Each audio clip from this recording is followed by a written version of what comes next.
Hi, this is Mark Meir, the voice of Commander Shepard, and you're tuned in to the EnteR ChazmaN podcast, my favorite podcast on the Citadel. ChazmaN and Phoenix, let the conversations begin. To the Normandy.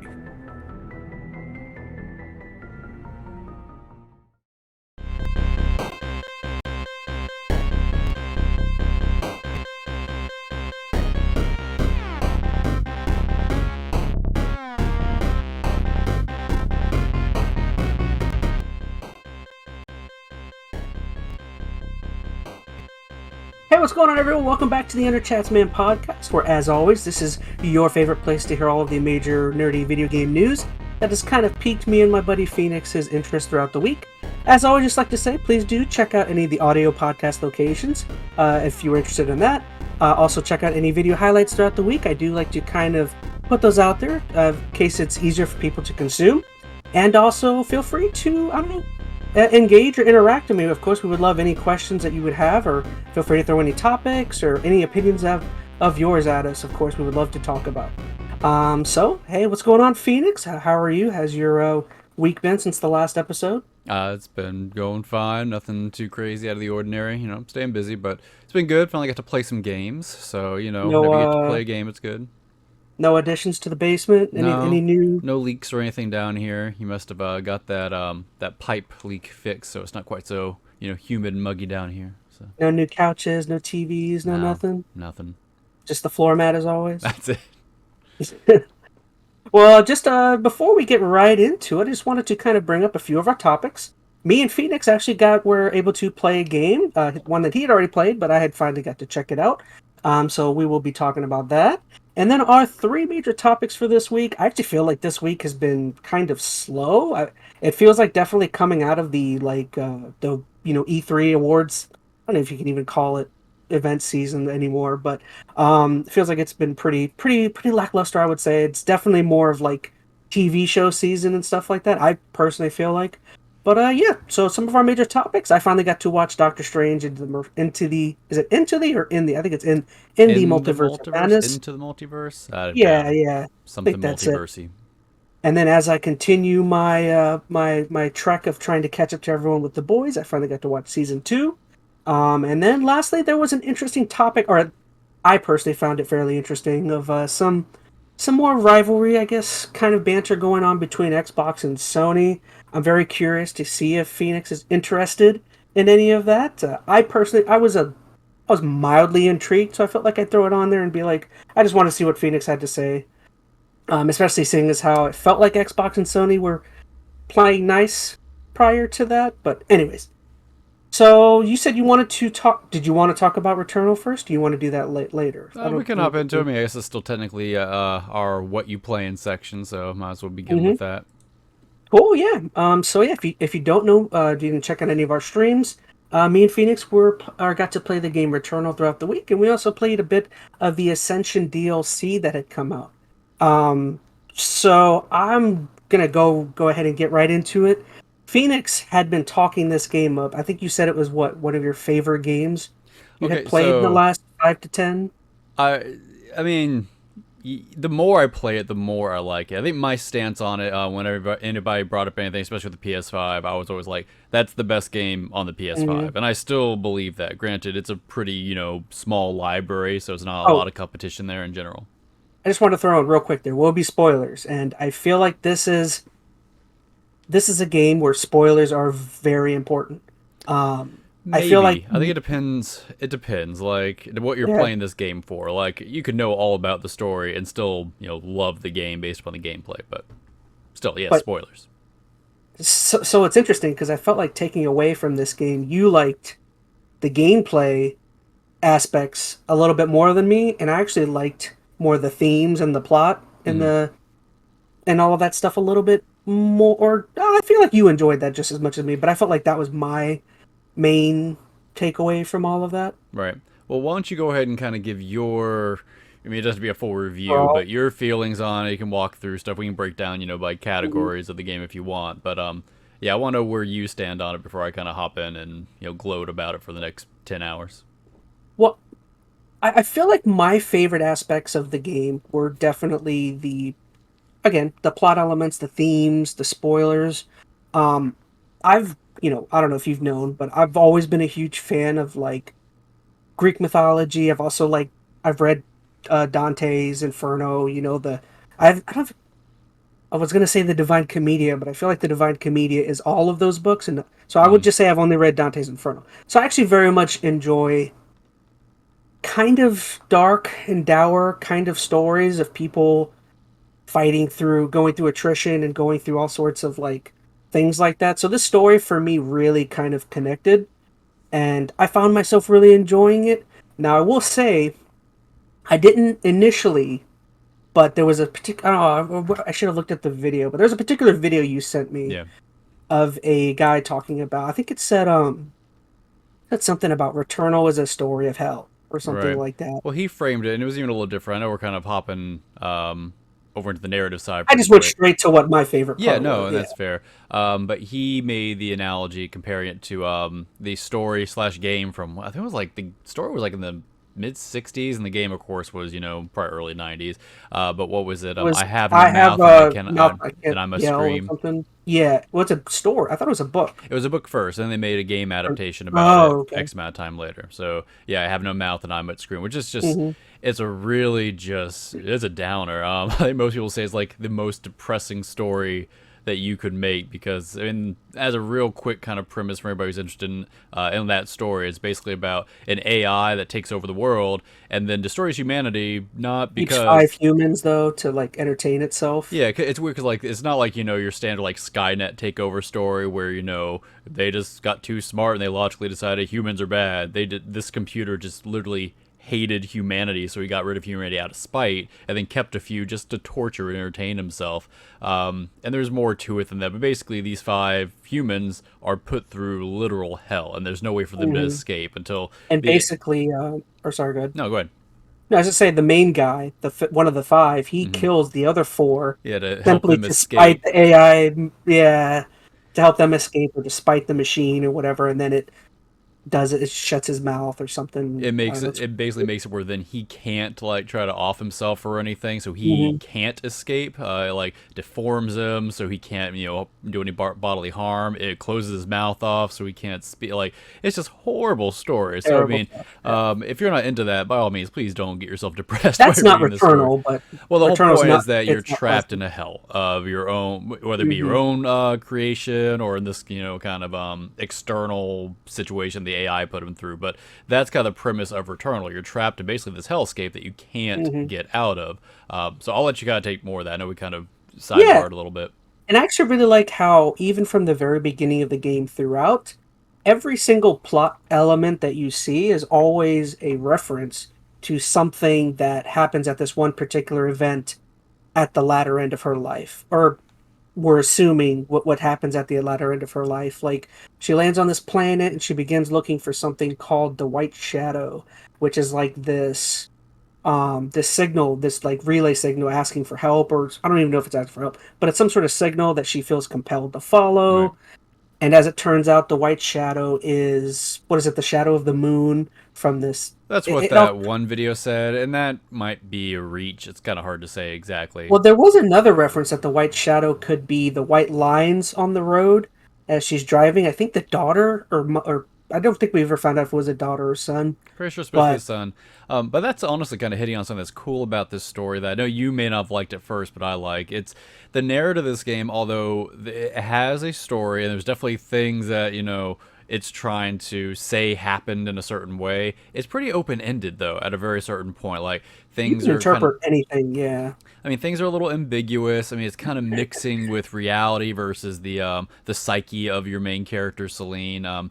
And since this whole thing's being told from her perspective, it's kind of hard to know what's real, what's not real. And there's a lot of debate about it online, which I like. I know some people don't like narratives that aren't super definitive. Like, most people like a story that has a really clear beginning, middle, end, and it's just really straightforward and expository. I I come like from it the when they're world of left in.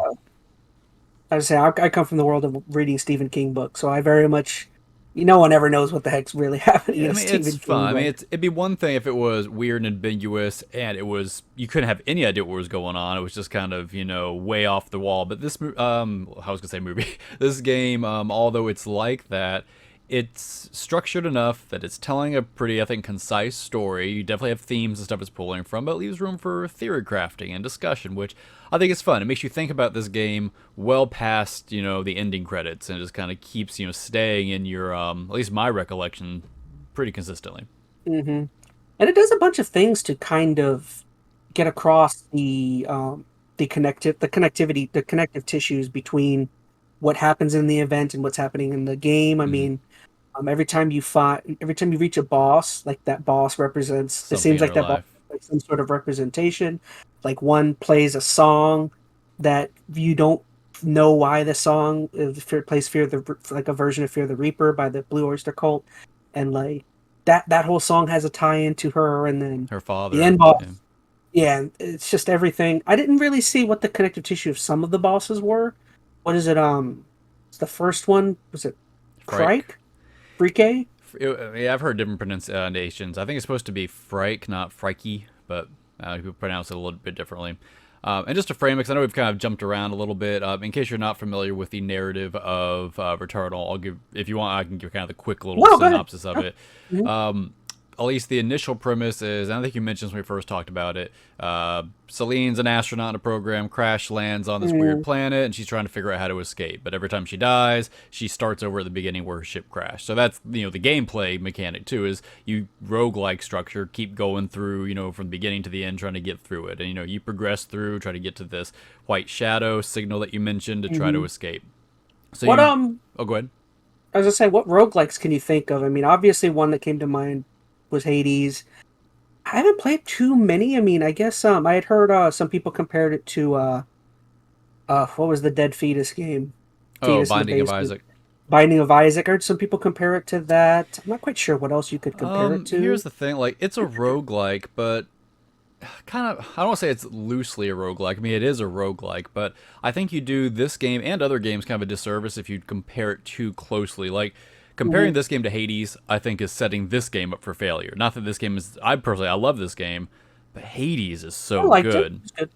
Hades is like one of my favorite games. Like, Yeah, the and last 5 years. that's a whole nother conversation, like why that's such a good game. This game borrows, the structure of the fact that you repeat, various gameplay elements, like you run through certain rooms, try to get to certain locations, and then you repeat that process, and if you die, you have to start over. But that's really the extent of its roguelike nature. The gameplay aspect of this is pretty unique.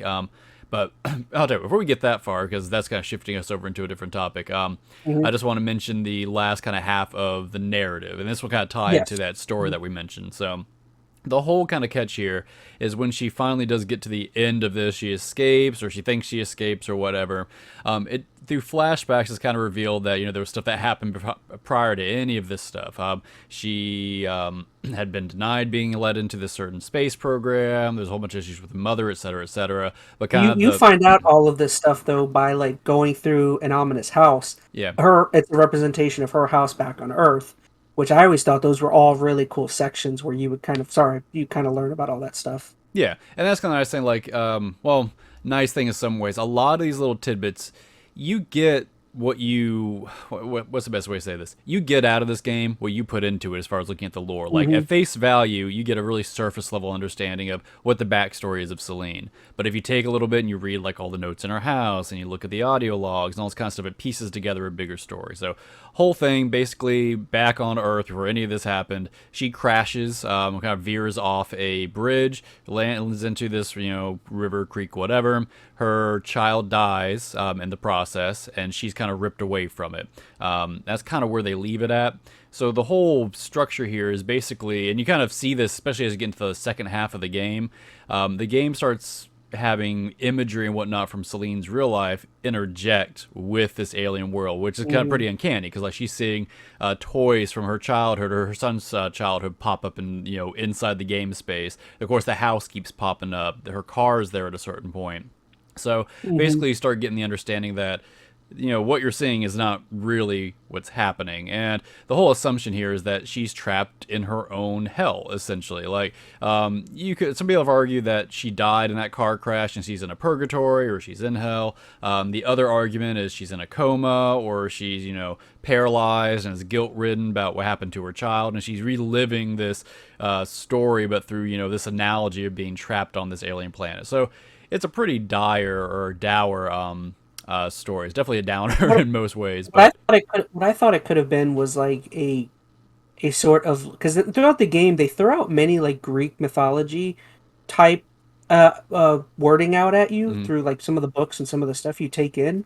So I almost wonder if it was just if it is a form of maybe like Greek mythological limbo of some sort. Because when you read the books, although that those tie-ins could just be, I think they throw out a lot of those words just in science space talk anyways. Like if you in NASA, so it could just be that connective Well, I tissue. I mean, mean, they do talk a who knows? lot about, like, was it the is it seven rings, nine rings of hell? Something like that. I Something like can't that. remember. So they do have a lot of allegories to purgatory and hell, and of course Greek gods and characters that reflect certain characters in the game. Like Helios is a pretty sure Hmm. it's a Greek character. So is Selene. It So is. is Phrike and Anthropos and all this stuff. So there's Mhm. extra meaning there. That's kind of what I'm getting at. Is you get out of the game what you put into it. You take the time to go research all that mythology and the characters behind it. It recontextualizes what's going on in this story. So, I mean, we don't have to go too deep into it, but I think that's what I really like about this story. For one, I like, and it sounds like you like, kind of these, for lack of a better word, bummer stories in a way, because I mean, they make you kind of feel something a little bit, which I like. But at the same time, it's very much open to exploration and kind of breaking down the story and doing your theory crafting and digging into it. There's a lot there, a lot of meat on the bones to kind of enjoy the narrative. Yeah, I agree with you. I feel like I kind of like I just like stuff that makes you think. Hmm. I like stuff that makes you think, and honestly, I feel like that's what I kind of don't get out of. We'll be moving into a Marvel movie here in a bit, but I feel like because we're coming off of watching a couple Marvel movies in a bit, and I feel like that's something I didn't get out of those movies. Is like I didn't walk away with questions. I didn't really walk away wondering like what did this mean? What did this mean? Like you kind of know what everything Yeah. means and To be where fair everything though, fits. Marvel's never been a thought provoking. Like I you've know. always wondered like, oh, what if? Oh, what's gonna happen with these characters interacting? But it's never been like existential crisis kind of thing, or larger personal kind of revelations you have to kind of think through. It's I pretty just much been what you see is what you get. I just mean, yeah, if you compare this, like, trying to remember a movie, like some crazy thought-provoking movie I've seen the last decade, but like, if I compare the movie Thor: Love and Thunder to the movie Arrival, I don't know if you ever got to Yeah. see that movie a few years ago, like that movie and what it goes through and like all the ups and downs and where it ends up, it's just it's like this game. You can piece together as much as you want, but ultimately it's just what do you think happened? And Yeah. I like that stuff. Just, And fights, to be fair, I mean, different movies for different purposes. Like, not every movie needs to be this super thought provoking thing. It can just be a no, I fun get pop. it. And same thing with games, too. Not every game has to have Mhm. this super, intriguing, thought provoking narrative. But I liked that this game had it. I think partially because this game didn't need to have it. Like, the gameplay, in my opinion, is solid enough. It could have held up the game. Most people could have praised the game just for that. But the fact that along with all these other great qualities about the game, they also invested in this really rich narrative. I think it paid off. And you can argue like what you like about the narrative or what direction you think the narrative should have taken, but a lot of effort, a lot of quality, and I think the way they display and kind of drip feed the narrative to you through all the different Mhm. elements in the game is fun. It's engaging.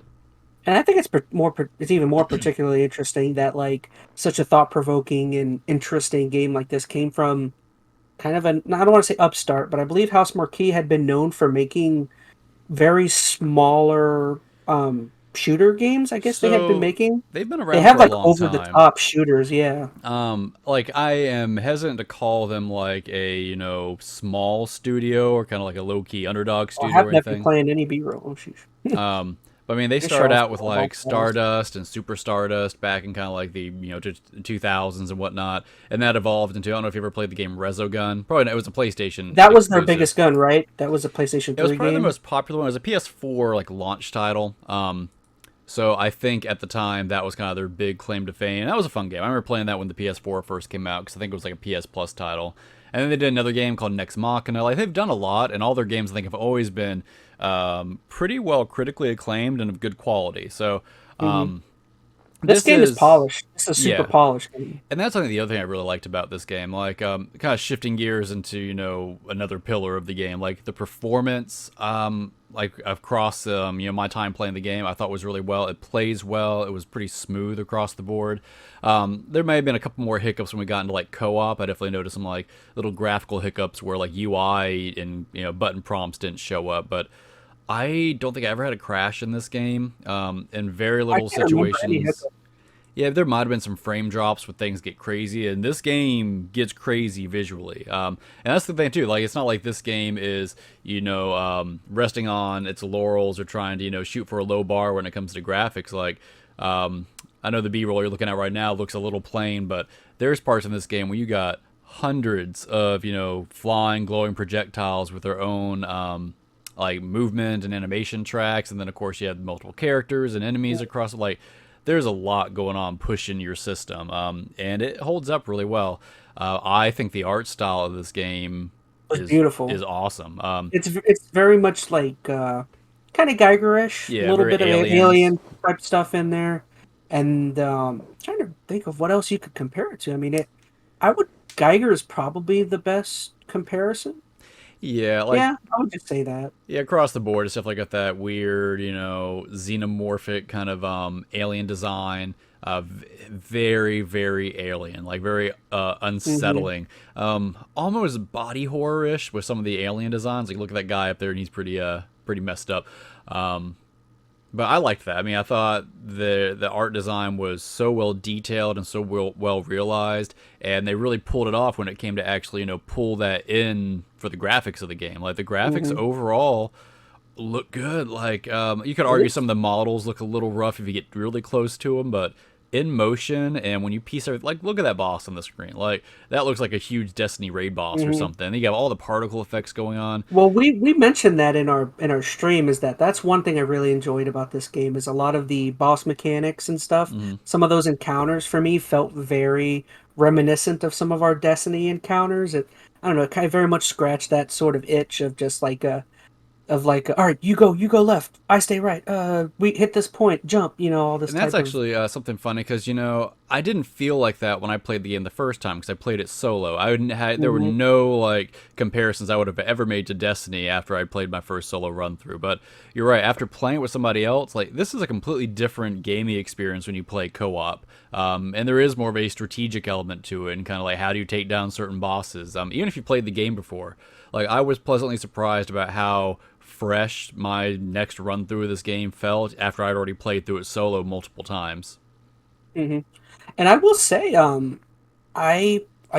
first few streams I did of this game were solo, and I made some progress. I beat the first boss by myself, but I honestly feel like my score of this game went up when you joined in. I felt like it was more enjoyable, mainly because I'm not like a super sweaty, like I normally don't play super ridiculously hard games, and I was having some trouble in those first few streams, but like when you came in, it made it slightly more easier. It made it slightly easier, but for the times that are difficult, I feel like it just to me, it's more enjoyable just having someone there to, I guess, be in pain with you the whole time. I don't know. It depends what you're looking for. Like, I enjoyed playing this both ways. I really liked it solo. In some ways, I liked it better because the game is definitely more tense that way. Like, I think you get a better feel for what the game developers wanted you to feel out of the game, where you have kind of these really big moments. Because here's the thing, this game, from a tone standpoint, sets you up to be in kind of this very solemn, isolated kind of situation. So you're already kind of, unsettled because of that.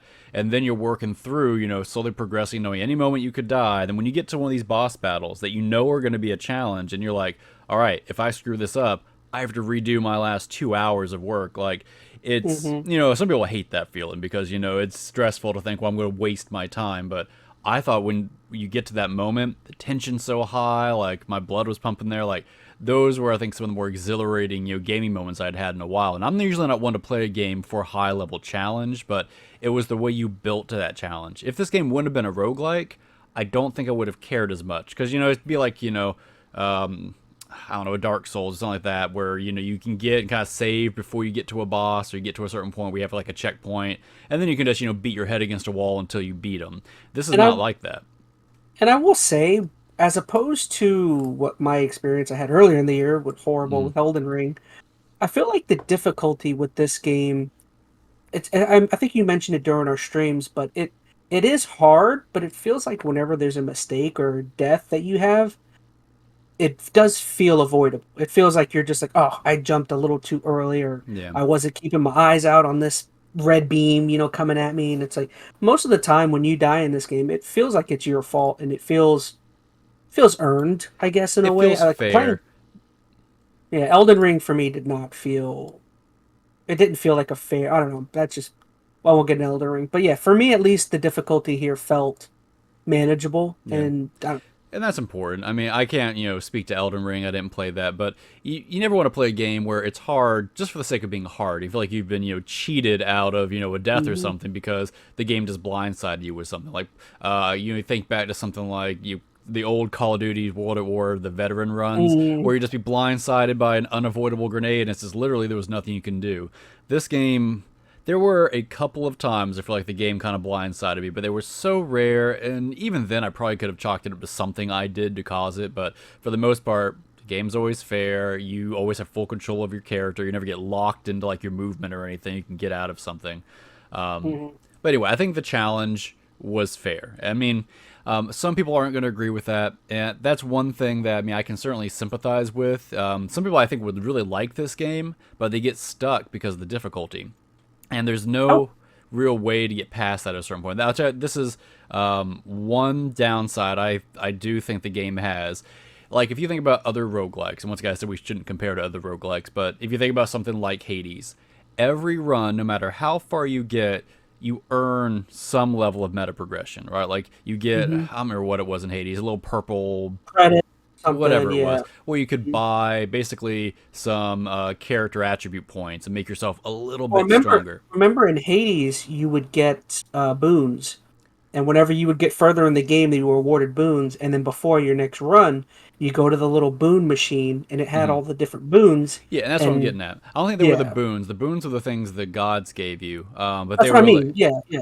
but they give you like little, like you could earn little. I can't remember what they were called, little purple, currency in the Oh, game, I remember the thing you're talking and you could about. literally Yeah. buy stats. Like, you could Hmm. be a Yeah. little bit faster, a little bit this. So you always could slowly grow your character and be stronger. So the next time you did it, you were never starting back at ground zero.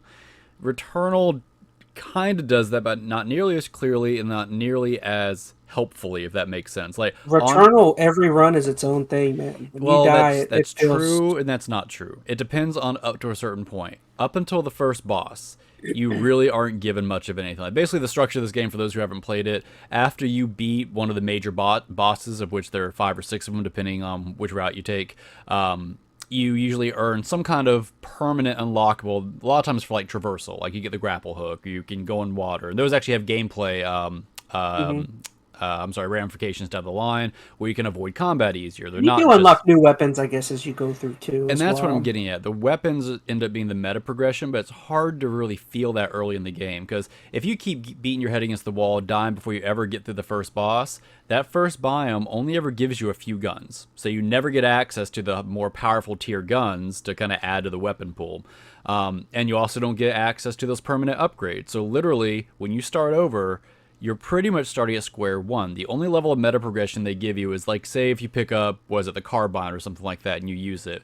That does have perks on it that are locked at first, and as you use the gun, they unlock. So then if you pick up the carbine again, then your gun technically starts out more powerful, but that's a real small thing that's hard to kind of feel early on in the game. And I feel like that's a good place to also go is just the weapons overall. I only felt like there were maybe I think 3 weapons that I would ever like look forward to getting, and that would be the carbine, of course. Then there was the it was the pulse one, I talk about not a the Hollow pulse. It's like Seeker, the hollow seeker, and then the bolt one that we got towards the the end. pylon. Those were the only 3 guns I felt like were the shotgun. I don't see why you. I don't know. To be fair, like, here's the thing. Like, I think with this game, you kind of mentioned at a certain point, it's hard to feel comfortable experimenting with all the different weapons because you just want to find something that is working for you so you can progress. I think until that kind of motivation of needing to get to the next room kind of passes, that you're like, okay, let me play around with this shotgun and see what I can do. If I die, whatever. Or same thing, because there is definitely some cool guns in here. Like I was using what is this, like the Dread something, and it's actually really cool, but you don't want to mess around with a gun that you don't know because you're like, well, if I suck at it initially, how am I going to beat this next boss? I want to go with, Old Faithful Carbine or something like that. So that's, I think, the weird thing about this game that's a little tricky, at least initially, is it doesn't help you early on in the game to make easy progression, and it doesn't encourage you to experiment a whole lot until you have beaten the game. So for some people who are never going to get past that first boss because it's so hard, it kind of sucks, because if you could just get past that hurdle, like really I think the game opens up so much when you get to Biome 2. You get access to more guns that come in your weapon pool that you can then use in the first biome. And then the enemy types change drastically. That probably has the largest change in terms of enemy types, I would say. Yeah, and the way you even navigate through the biome is different, because if it goes to this very narrow corridor kind of situation with Biome 1 to this open desert, that you can walk around stuff. So the game changes a lot when you get to Biome 2, and in some ways it gets easier. There's still hard parts in there, but people just get stuck at that wall, and I think that sucks. I don't know a good way to kind of recommend somebody to get through that point either. It's just the way the game is kind of structured. But when you do beat it, there's a pretty strong sense of achievement. As I said, when you get to these bosses and you beat them, especially solo, it feels good. And that is the other nice thing about this game, is once you do meet one of those milestones, you're good. You never have to go back and face the first boss again once you beat him. Same thing with boss 2 and 3. Think about it, but the biomes, you can even argue, sorry to drastic different thought, but the biomes, I guess to an extent, you could even put in there as to a representation of the plot and stuff. One has a very mystical kind of biome. One is very it feels very alien. It feels like a very basic alien kind of intrigue filled world, and then 2 is kind of barren and wide open, which you could argue could represent how she is feeling. She's all alone and barren. She has nobody.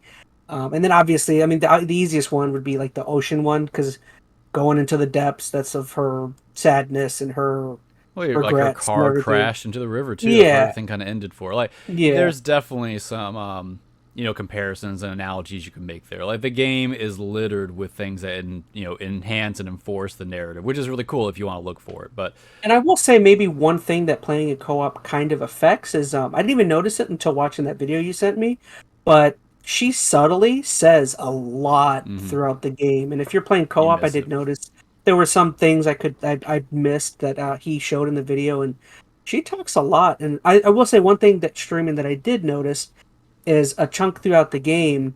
I want to say it was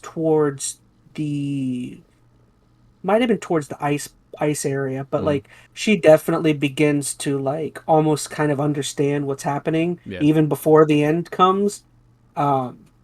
She kind of just starts rambling and starts muttering and saying things, and it's I kind of like that for her character, because she's not oblivious. She knows that what's going on is not right. She knows she's done this to herself and all that stuff. I don't know. It's a very dark and it's a very sad story, but yeah, no, I agree. And you're right, the tone changes dramatically, I think, when you go into co-op. Each biome changes. Well, no, I'm not even talking about that. I'm talking about from playing solo to playing co-op, the game feels very different. And you're right, if you really want to know or get into this game for the narrative and kind of the environment and immersion, you kind of need to do it solo, because if you do co-op, you're going to miss stuff, like you're saying. It's still fun and it's still enjoyable, and you'll get kind of the broad strokes, but there's little details you're going to miss, and I don't think you're going to quite pick up on all the nuances this game has. But at the same token, co-op was a lot of fun. As I said, I'm glad I played solo the first time through, but I did really enjoy the co-op run. The gameplay experience changed quite a bit, but it gave me a chance to kind of go back through and really focus on okay, now that I know how this game works, I can spend more time figuring out what guns, synergize with, what parasites and what modifications. I could build a character a little more often. And it was nice, too, being able to kind of work with somebody, kind of take down certain enemies. Even though I'd beaten before, it was a different feel. So regardless how you play this game, they're gonna be enjoyable experiences. And honestly, if you are stuck early on in the game, the best way to probably get past that hurdle is to play co-op. It's not the game all of a sudden just gets super easy, but there are some things that help you out. I don't feel like the enemies really got all that much harder when we got into co-op. Like I think they had a little more more health. spongy, but that was Yeah. about it. But like their patterns and their behaviors didn't really change. The bosses No. felt the same. So besides you needing a few more bullets to take down, the game still played about the same. So having someone else in there to pick you up, which is nice. You basically have someone who can revive you, so you're not just dead as soon as you technically run out of health, which is nice. So try that. If you are stuck, do yourself a favor, find somebody to help you get through it. It's got, I think, a public matchmaking system, so it's not like you have to even have a buddy. Just find Yeah, it does as a public. yeah, host a public thing, have someone pop in, and just let them help you get past that first hurdle. Then maybe go back to solo again to see if you can make some progress, because the game equips you better, I think, once you get past that first hurdle. But yeah, I agree. I mean, overall, I would say I personally don't regret playing in co-op. I felt it was just as enjoyable and just as fun, and I don't know. I felt like I got everything I wanted to get out of it. well, I know too. I You're guess trying just- to move on to games a little bit quicker. Like you're not wanting to spend weeks and weeks trying to run. Run through a game No. like this. That especially is gonna be challenging. Like Returnal for me took. Man, I'm gonna say probably a month to get through. Now I didn't play it Really? every day. Wow. Well, I didn't play it every day. Like, I was playing this when I had time, coming home after work or whatnot. I'd play it, 2, maybe 3 times a week. So by the time I had time to sit down, get through major hurdles, it took me probably 3 weeks to I think a month to finally beat it. Maybe I'm a baby then. I don't know. Well, I don't know. But I get what you're saying. Like you're trying to work through other games too. Having this kind of just over your head for a month, probably not the most productive thing for especially your channel. So I get that. Yeah. I guess did you want to branch? Do you want to touch on the Ascension DLC? Yeah. What did you think about that? I mean, for me, I felt like it was fun. I mean, I would say it even to an. The parts I enjoyed about it were definitely the cutscenes. But I guess if you don't know, I guess what's even the basis for it? It's just a giant building that is. Yeah, I don't know. There's probably some lore to it. It's the Tower of Sisyphus, which, there's more, is Greek, I believe, allegories there. I don't know. Sisyphus, he's the one with the boulder, right? He's the one known as. He's in Might have been. Hades. He's in Hades. He's the boulder pusher. Oh, I think you might be right. I'm going to look that up He real is. quick. He's like punished by one of the Greek gods, and they make him push a boulder for the rest of his. I think that's... Yeah, that's right. Which actually makes sense because, the whole thing is about being punished, essentially, in this, never-ending hellscape. So that's pretty apropos, I suppose. Yeah. I liked it. At first, when we first started it, I think I felt a little underwhelmed because basically you're put in these relatively tiny little combat rooms, which is very different than most of the game. Like, the game does have some, claustrophobic fight areas, but for the most part, you've got kind of an open area you can move around with some cover. You can kind of, use the environment to kind of, get the upper hand on the enemies. This is not that case for the most part. You have a pretty small, constrained area until you get to later rooms. And it changes the gameplay mechanic a little bit. But after I played more of it, I started to dig it because it did put more emphasis on your skill at the game. And I don't know if I've really elaborated on it, but I love the gameplay in this thing. Like that, honestly, even though I like the story a lot, the graphics are great, performance has so many great pillars of good game design in this for the most part. I loved the gameplay, the quick kind of twitchy bullet hell shooter, third person thing. I've never played a game like that really. I played bullet hells, but not in this perspective. Just really thinking about it, it is very reminiscent of a 90s SNES. It's like a shooter. shoot 'em up, but a Yeah, different like a shoot 'em perspective. up. Yeah, you mix a third Which party. that's what this company House Marquee's known for making, right? Is 90s shoot 'em ups. Similar. Yeah, they weren't all like that. They always had weird perspective changes, which was kind of cool. So this is kind of the newest perspective for this style of game they've been working on. But the gameplay, I really attached to, especially as I started getting used to, how the other systems in the game work, of which there are several. You've got the malfunction stuff, the parasite stuff, all the different gun perks, and how all that kind of synergizes. So really all this tower is a focus on those elements. There is some narrative, as you said. You got to be very careful with how you're utilizing your these gold things. I remember what they were called. What are they? Oh, the little portals that take you to the next area. No, the currency. You have to be very careful. Oh, the because you get obolites. some points Yeah. for how you spend You could go for health. You could go for some damage buffs. Definitely you can get, what is it? Did we ever mention the astronaut? You can spend it on the Oh astronaut, yeah, which is like this little toy that you can buy that will revive you if you die, or you can save them. You can. There's even I don't remember what it was called. There was a machine that you hop into that grants yeah, like another Reconstructor or something. reconstructor. Yeah, there's so much. There's so much here that you have to make decisions for, and it's very much give and take. Yeah. What's nice about this tower mode is it very much leans on the arcadey style of the gameplay. Oh, most Which definitely.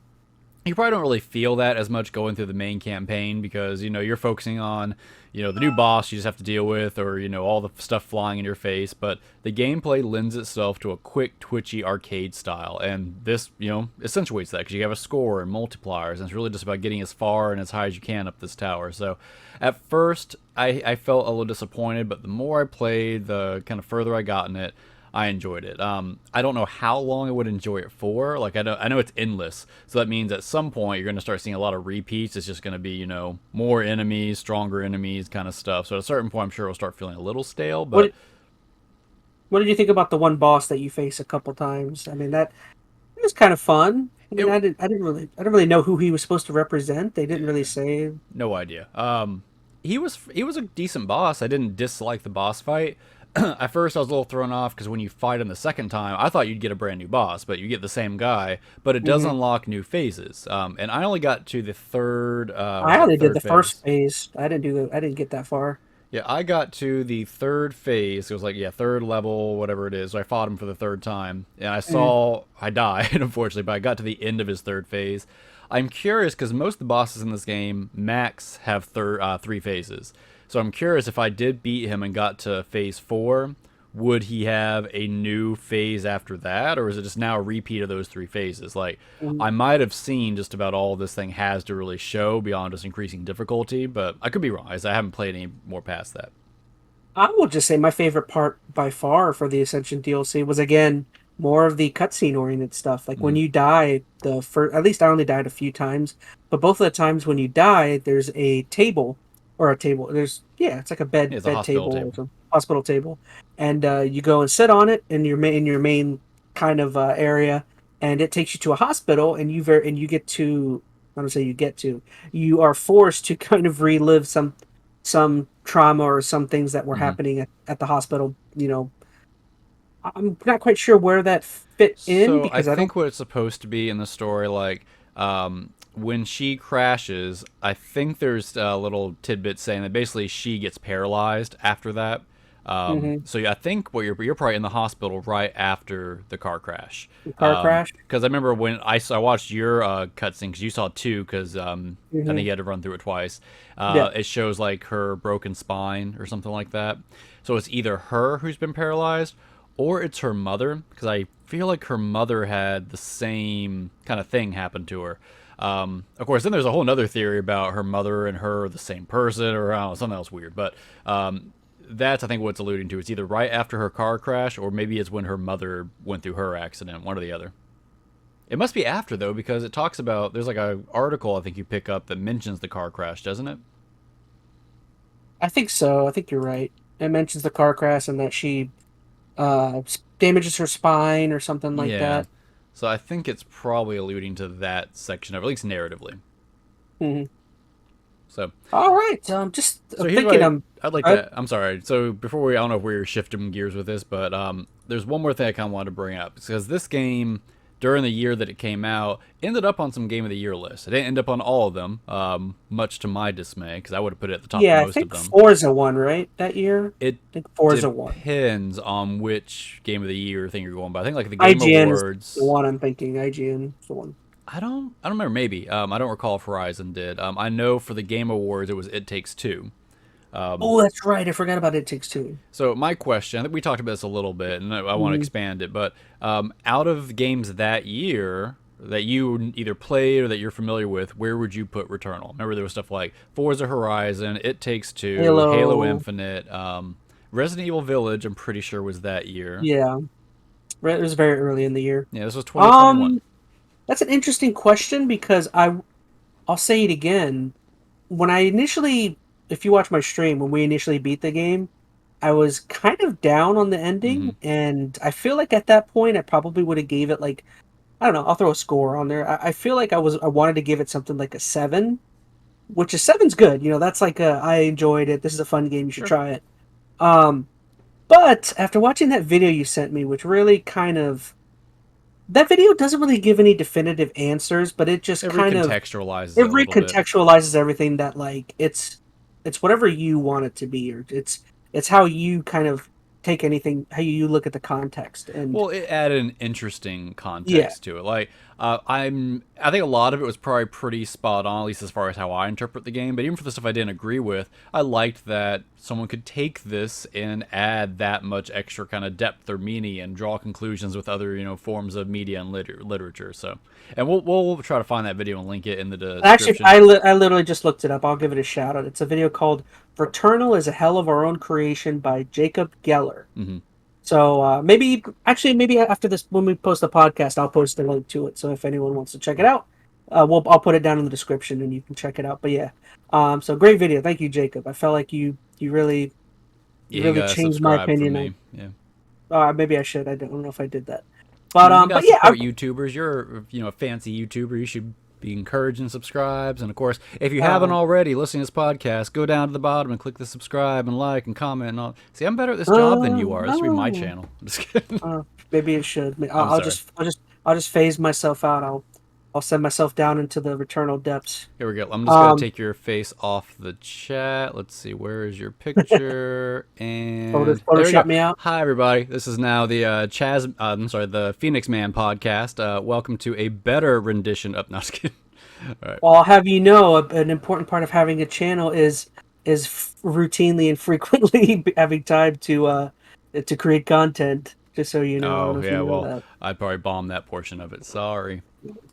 But I guess just back to I would say I gave it a 7 before watching Jacob Geller's video. But I would say his video piece for me, I would say boosted me up a point. So I would say I would give this like an 8 out of 10, where it's like definitely a must play, definitely something that, again, I don't know if I want to go back to and play immediately, but it is a game that whenever I think about it, I will immediately have.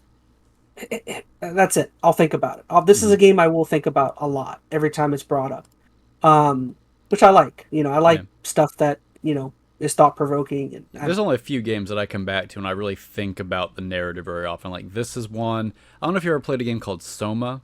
I'm pretty sure it's PC exclusive. I highly recommend that. Actually, that would be a really cool stream. It's kind of a thrillery, you could say it's a horror game, but I don't know if it really is. But that story is extremely intense. But I'm not going to go down that route. But yeah, this is within a handful of games that I think, will think about, long term after the game and the credits have already rolled.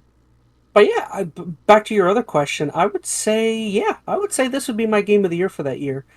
Halo Infinite was fun, but looking back on it, it was fun because we played a lot of the content together in terms of multiplayer, and then maybe that game could have gotten a bump up if they would have had co-op to start, but seeing as how it didn't, that really kind of hurt that.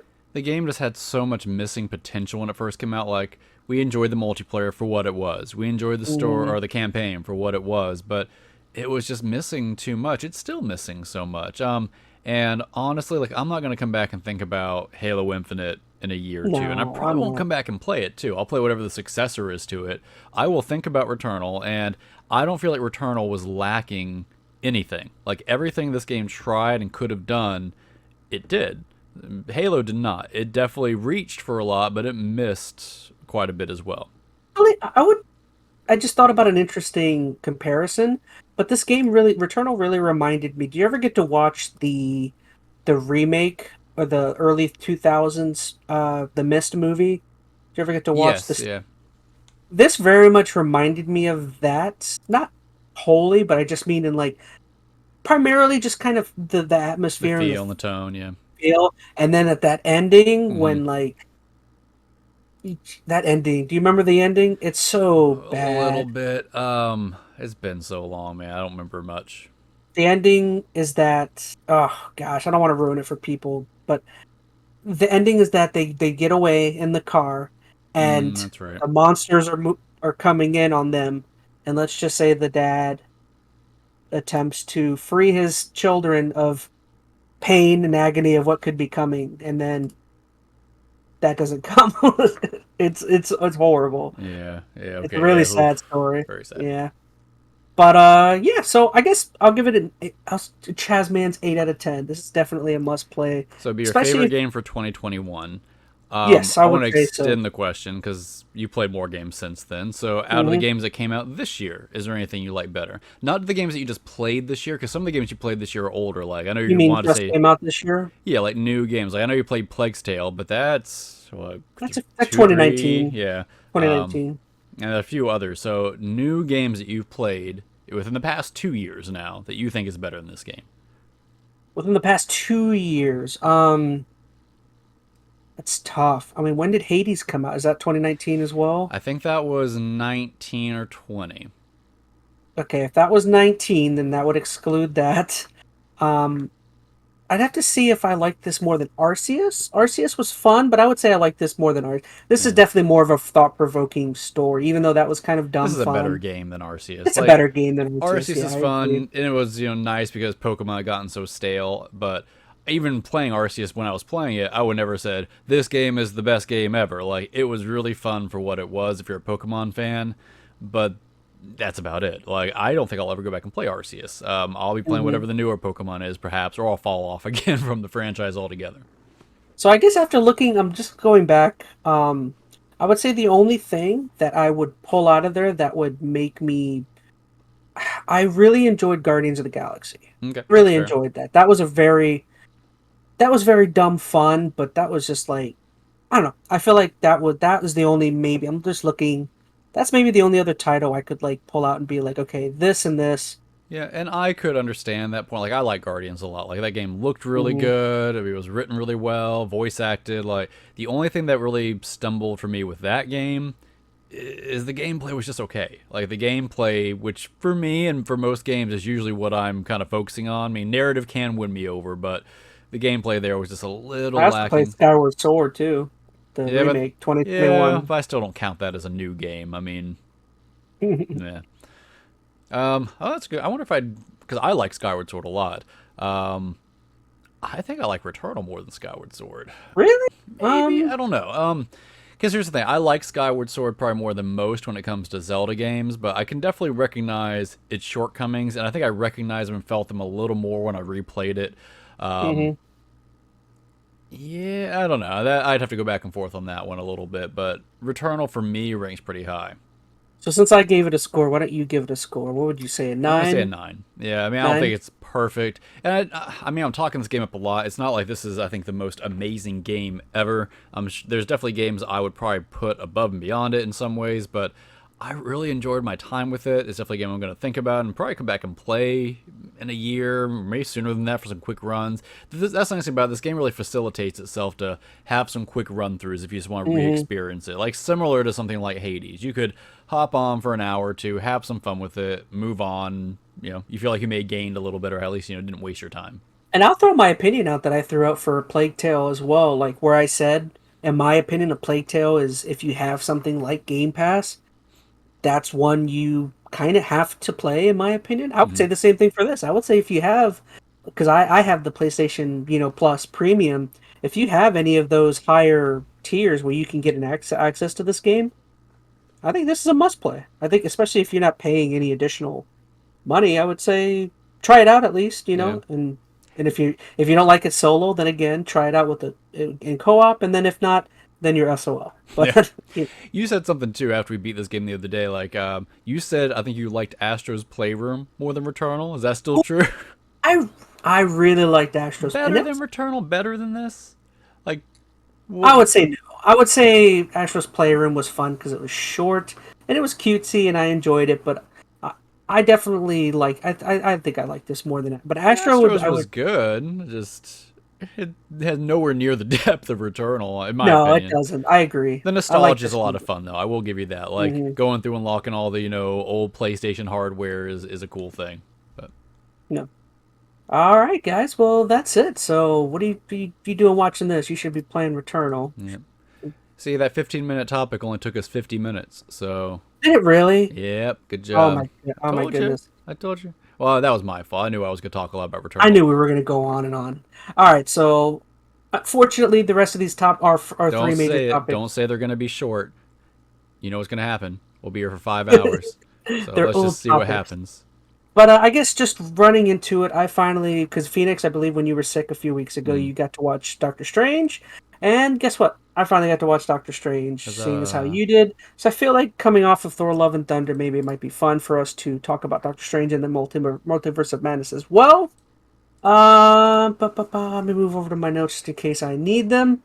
But I don't know. I guess my ground level thoughts. I feel like I enjoyed the first maybe half, and then once the movie really gets to its like climax, it gets to the second half, it gets more interesting.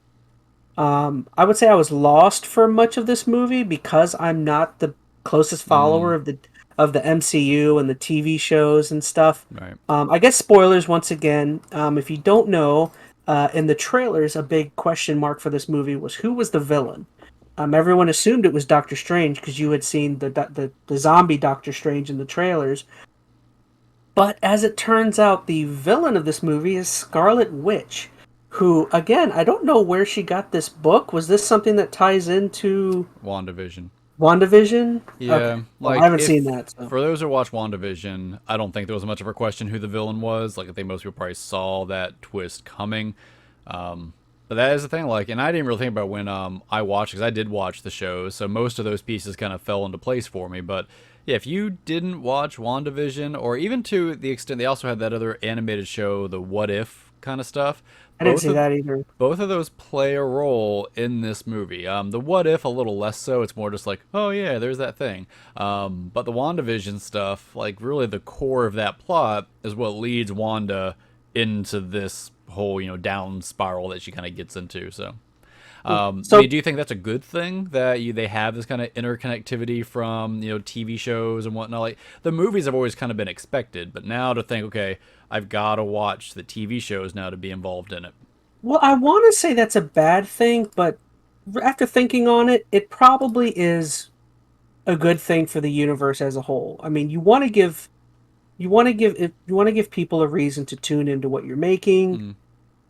I mean, I guess it does make that Disney Plus subscription worth it, I guess, seeing as how you I mean, I wish they would be more open and upfront about that. I guess people paying money to go watch this in theaters if they don't have a Disney Plus Well, I don't think they subscription. necessarily hit it by any means. Like, it's not like they said, these will not tie in. You gotta assume, I mean, they're making these shows that are part of the MCU.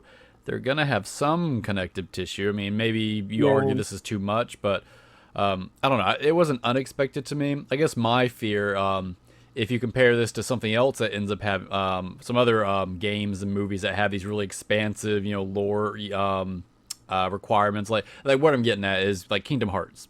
Like that's a game that not Mm, only do you have to play I the don't know mainline much about them. series, but they have a spin-off on the DS and the Game Boy, and then you have this other thing that was like a mobile game and blah blah blah. Like to get the whole story, you've got to expand into all these other elements of their IP, which also ends up being more costly. Now you could argue that's great because you get to spend more time to invest yourself in this franchise you enjoy, but at some point, it's going to stretch your finances thin, and if you do decide to skip one of those, you're missing out on a lot. Like I tell you, I know you're not a huge Kingdom Hearts fan. I've only played the mainline ones. When I got to Kingdom Hearts 3, I had no idea what was going on. I had to go watch like a 20-minute recap videos to have any kind of idea. So we're starting to see that kind of play out in the MCU. Like if Hmm. you didn't watch WandaVision or a recap of it, or you don't watch this What If series, you're going to be missing out on some crucial stuff in this movie. So I mean, I don't know that this movie wasn't terrible as far as that's concerned. They recap a little bit of it, but you definitely had a lesser or a different experience if you didn't watch those shows. Hmm. And I guess just getting into the plot again, spoilers, but basically what happens is that in an alternate universe, it appears that this America Chavez girl, she basically has these powers where she can create portals to other dimensions within the multiverse. And so there's this one universe where she's receiving help from Doctor Strange. She's being chased by this beast. You don't the whole intrigue is of where's this beast coming from, who created it, and basically this beast kills Doctor Strange. Or Doctor Strange Kills a has it Doctor wrapped. Strange. Age Doctor Strange, yes, he has it. Wrapped up, and just trying to prevent this monster from getting the book. What is it? The book of I have it. Vishanti. Vishanti, yeah. And this book apparently just for any magic user or spell user, it just makes their power greater. It gives them whatever they need to accomplish whatever a they task need or something. Yeah. Mm-hmm. So this beast is just to prevent the beast from getting it. Strange decides, I'm going to take this girl's power from myself and kill her. And before he can do that, he's killed by this beast. And last second, America Chavez jumps into a portal and essentially grabs the body of Doctor Strange and takes herself to a different dimension, which happens to be our Doctor Strange dimension that we know and love. And pretty much the whole story ensues. Not just kidding. No, hilarity, yeah. But Doctor Strange is looking for a way to protect this girl. The first thing he thinks of is going and asking the strongest character in the MCU, I guess, which is what Scarlet Witch basically is now, which I didn't know. I thought I had heard it was Captain Marvel, but I don't. When did that become a thing? Was that in the Scarlet Witch TV show? Yeah, I mean, and you could argue power levels in a comic book is kind of, relative. But yeah, like up until the WandaVision show, Wanda was never the Scarlet Witch. She had never really unlocked or tapped into that power. She had she had the power, but didn't really, know how to use it or what it was built on. She's basically like this, element or bringer, harbinger of chaos. Kind of like she's just like. It's very much like the Phoenix character in X-Men. Not quite like that, but she is like almost like a mythical, like prophesized character in the world. So the WandaVision show finally gets her to that point and kind of shows her how she's bumped up her power level essentially. So and I think they're leaning right now is magic is a more powerful entity than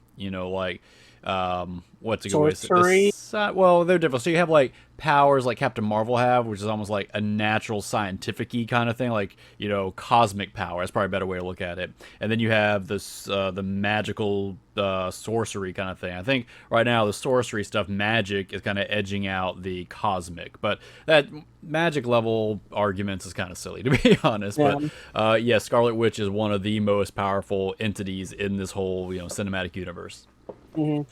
And I guess Doctor Strange missed out on everything that had happened within WandaVision, so he acted like he knew, but he also acted like he understood like where she was at. Like I don't think he knew all the nuances. Like he probably didn't see the secret special cutscene inside of WandaVision that shows her opening up the Book of Chaos. He gave away everything that happens with America Chavez basically to her. So basically, he goes to Wanda seeking help or seeking in a way to fix whatever America has done or trying to figure out what's going on with her. And of course, it's the Scarlet Witch. It's not Wanda. And the Scarlet Witch wants America Chavez to essentially in every universe, it seems, Wanda has children, which, did she have children in this universe or they just... Okay, let me give you... This is all WandaVision stuff. So here's the framing of WandaVision. I'll try to say this as quick as I can. Basically, in WandaVision, she unknowingly basically traps this town in her own little fictional world. Like everybody's minds, everybody's whatever, they are trapped to kind of live out her fantasy world. You don't realize that at the beginning of the show. It kind of is revealed over time. And it's basically because her life has had so much tragedy. She just wants to have a perfectly scripted world that works by her rules, where like her and Vision can, be married, because Vision's dead at this point at the after Endgame and all that. He gets his thing pulled out by Thanos. Yeah, so she just couldn't take it. She basically she snaps, traps this whole town into her own little world, and makes a life for herself with Vision. In this world, she has kids. They're all fake because everything's just made up by her magic. Like Vision's not really alive in this world. She's just kind of conjuring him up. Same thing with her kids and all this other stuff. But I guess the point is in another world, if her life had played out differently, those kids would have been real. So in other dimensions, there really is a Wanda that has the kids, has the life she wanted. So at the end of WandaVision, basically she has to let go of everything. She makes the moral choice to, release the citizens of this town, which that's kind of the whole thing. Like, there's no good way to really play out who Wanda was in that show. Like, she was the villain of that show too, because she literally trapped an entire village. Although the show tries to play it off as, we understand, you were heartbroken, tragedy, blah blah blah, but she was a horrible person in that. So that's and she's an even worse person in this. Yeah, and that's the point. So that's now trilling over here. She's still very much stuck in, I want to have my perfect life, right? And, I get tragedy, and I'm not going to downplay, the point they're trying to make as far as, we all have our tragedies. It's, terrible. You don't then take it out on the entire world, essentially. Yeah. So. But anyway, that's the backstory. Sorry. Yeah, so pretty much as it turns out, the Scarlet Witch now knows of where America Chavez is, and she wants to essentially take herself to a dimension where she has a family and loving children. So she basically takes herself to the... Oh man, I can't think of Dr. Strange's lair. There's like the Taj something, or... Yeah, I don't know. I was going to call it the Dr. Strange Mountain. I don't remember what it was. Yeah, wherever they take him. So she basically... calls full-on war on Dr. Strange and Wong and everyone else that's there. And the issue, I don't know if you mentioned it, she has to kill America Chavez to take her power. That's the big issue that Doctor Strange has about it. So, pretty much. Which is funny, because, the other Doctor Strange was going to kill her anyway, but... Sorry. Yeah, and we don't have to keep going into all the specifics. I mean, basically, she... Well, that's the plot. Tries to get Chavez, and Chavez, again, trying to get away, opens up another portal, taking her and Strange... and they have like this really cool scene of them kind of going through all these different dimensions. There's like a cartoon planet and everything you can imagine. Which honestly, I felt like, I think I mentioned it to you, but I felt like some of those other dimensions were a more interesting one than the one they eventually landed in. They ended up in a pretty grounded dimension, and I from a storytelling perspective, I can kind of get that. They probably wanted it to be familiar enough that they could write a pretty grounded story in it, but they didn't even take enough time to have fun just spending any time in these other weird dimensions, or not much, right? Most of it is like they just pass through in that one cinematic. They don't really get to spend time in the the goo world or anything like that. Not that there's probably a lot of narrative stuff they could do there, but they could have had some fun moments bouncing around, or seeing some other maybe multiverse representations of other characters just passing through. Like, what if you saw Goo Hulk when they were passing through, that dimension or something? I don't know. Maybe it was a missed opportunity, but hard to say. I don't know if it was intended, but I think I saw like a hellish world, and I know Doctor Strange's ultimate nemesis is Dormammu, which is like basically Satan or like a demon. Right. So I wonder if that was like it probably was like a reference to like Dormammu's realm. I'm sure some of those universes or multiverses, whatever they are, queue up to little Easter eggs and tips all throughout the Marvel universe. Yeah, and so basically, what happens when they get to this planet is they end up kind of finding out that America Chavez she's from a different dimension as well. She accidentally kills her parents the first time she opens up a portal. She gets scared by a bee. So she's basically running through all these different dimensions, just trying to... I don't know, did she say she's looking for... I think she's looking for her parents while also trying to get away from whatever this monsters... It's hard to... The timing's weird there, because I don't know how long this... the monster couldn't have been looking for her long, or not monster, Wanda couldn't have been searching for her for too long, because Wanda just had all this stuff happen to her, and she got, or her parents got sucked up when she was a kid, and she's, she's like years older. Yeah. So I don't know if she's probably been searching for her parents, or maybe she's been accidentally opening up portals. I mean, I don't know if they really mentioned that. If they did, I just completely skipped over that. I'll assume she was searching for her parents. That makes more sense. I assume she was just traveling dimensions unintentionally, and I don't know. She acts, though, like she thinks her parents are dead. Maybe because she's been searching for them for so long. She thinks she's dead, but Doctor Strange at the end of the movie is like, now go find your parents or something. Yeah, he tries to give her hope, but... Yeah. I don't know. So basically everything kind of comes to a head with the... Well, I guess I should say back on Dr. Strange land, his fortress. She ends up taking Wong because one of their students destroys the Book of Vishanti in that universe. which that's actually a really cool scene of what happens when she stabs the book and she like disintegrates and the one tear comes Oh yeah. down. I couldn't tell if they were referencing that was Juan's girlfriend or not. I don't know. It seemed kind of weird. I don't know. There's not enough there. I don't think. I mean, I don't know. Yeah. So basically, so Wanda or the Scarlet Witch on the dimension that we know now is Vishanti bookless, and she is trying to find a way of I think she ends up getting taken by Wong to the place where the book was Yeah, created, there's a which mountain where all the incantations are on the walls, essentially where the book was Mhm. scribed. So she uses that to, was it Dreamwalk or she dreamwalks and yeah, takes over the Scarlet Witch and the dimension that Doctor Strange and Chavez are in. yeah. So she has a Um, way to basically attack connect with them. a surrogate to whatever dimension that Doctor Strange is in and interact with them through that surrogate. So basically, the climax or the second half of the movie, which I liked the most, is everything that takes place when Doctor Strange and America Chavez get to the sanctum of Doctor Strange in that universe, which ends up being I gotta remember the character. Who was it? It was Mordo. Baron Mordo. Yeah. Um, which ends up happening is Baron Mordo in this universe puts something in their drinks, takes them to. This is the coolest part, I would say, is that when they go to when he meets Christine, or I should say, that's another major plot point is the whole like pretty typical superhero. I can't have the life I want to have because I'm a Hmm. hero and I have responsibilities. Because With great power. basically, with great power comes no girlfriend, I guess.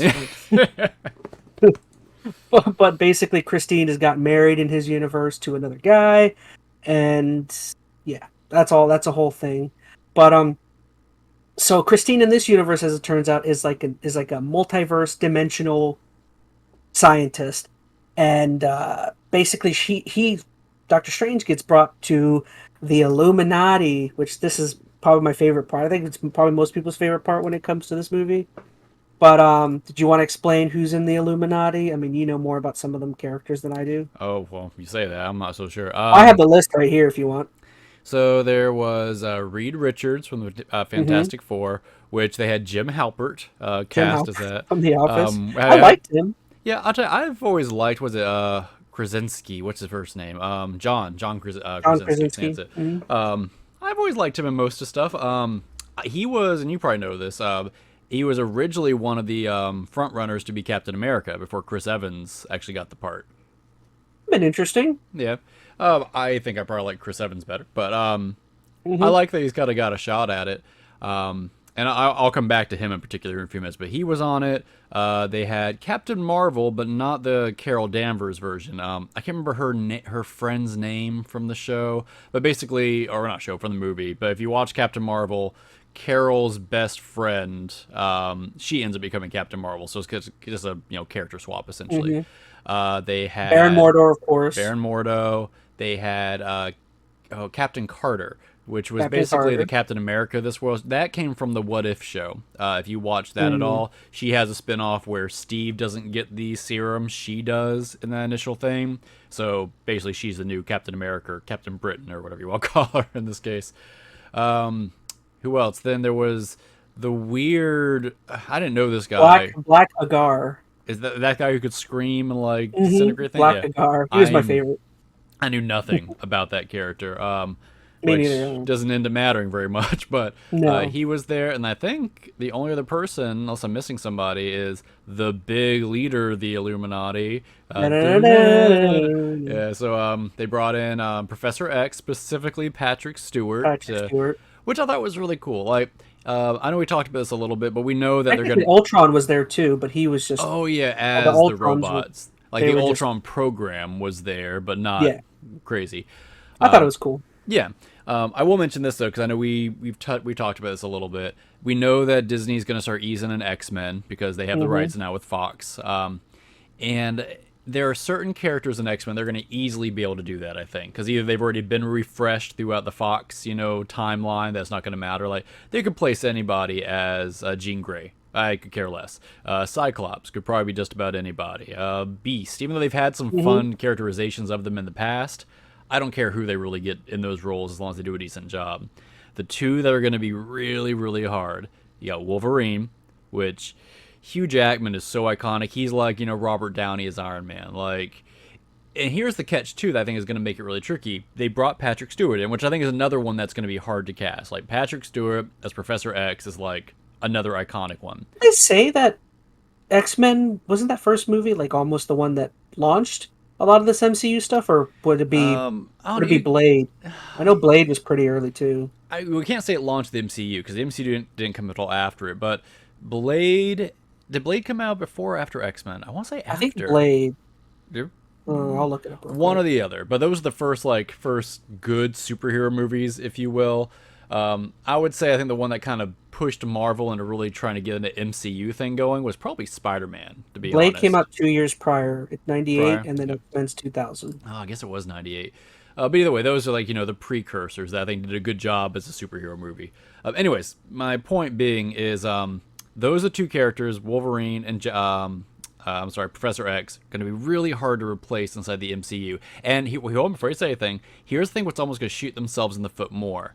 They've already shown overlap with, the Fox canon in the MCU. They've already shown Patrick Stewart. So to now not have Hugh Jackman as Wolverine is almost going to feel weirder to me, because now I'm picturing, okay, there is a universe, a world where canonically Hugh Jackman is Wolverine. Because they've merged everything together. They've done the same thing. And they've already shown that every multiverse, the character looks the same. So if in one universe, there's one catch to that I've seen. This goes back to WandaVision. So Quicksilver in the MCU was the one dude from, was it Spy Kids? Was that who it was? You know what I'm talking about? He was in Godzilla. Was it Godzilla? I think he was in Spy Kids first, when he was young. I could be wrong, but yes, he was. Oh no, Godzilla. He was in Sucker Punch. Yes, maybe it's not Spy Kids. It could be not Sucker. It's not called Sucker Punch. It's Sucker something though. Oh yeah, not Sucker Punch. That's another dark movie. Kick-A. Kick-Ass. Was that it? Yeah.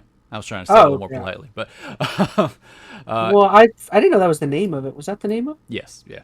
Anyway, so you had that actor as Quicksilver, and then Fox, while they were kind of doing the reincarnation with First Class of X-Men, they cast a completely different dude as Quicksilver. He was the one who was made famous for all those slow-mo Quicksilver movies from the Quicksilver scenes. He was in WandaVision, American Horror Story. Yeah, in WandaVision, they showed him as Quicksilver, as Wanda's brother, even though in the MCU it was the Godzilla Kick-A guy.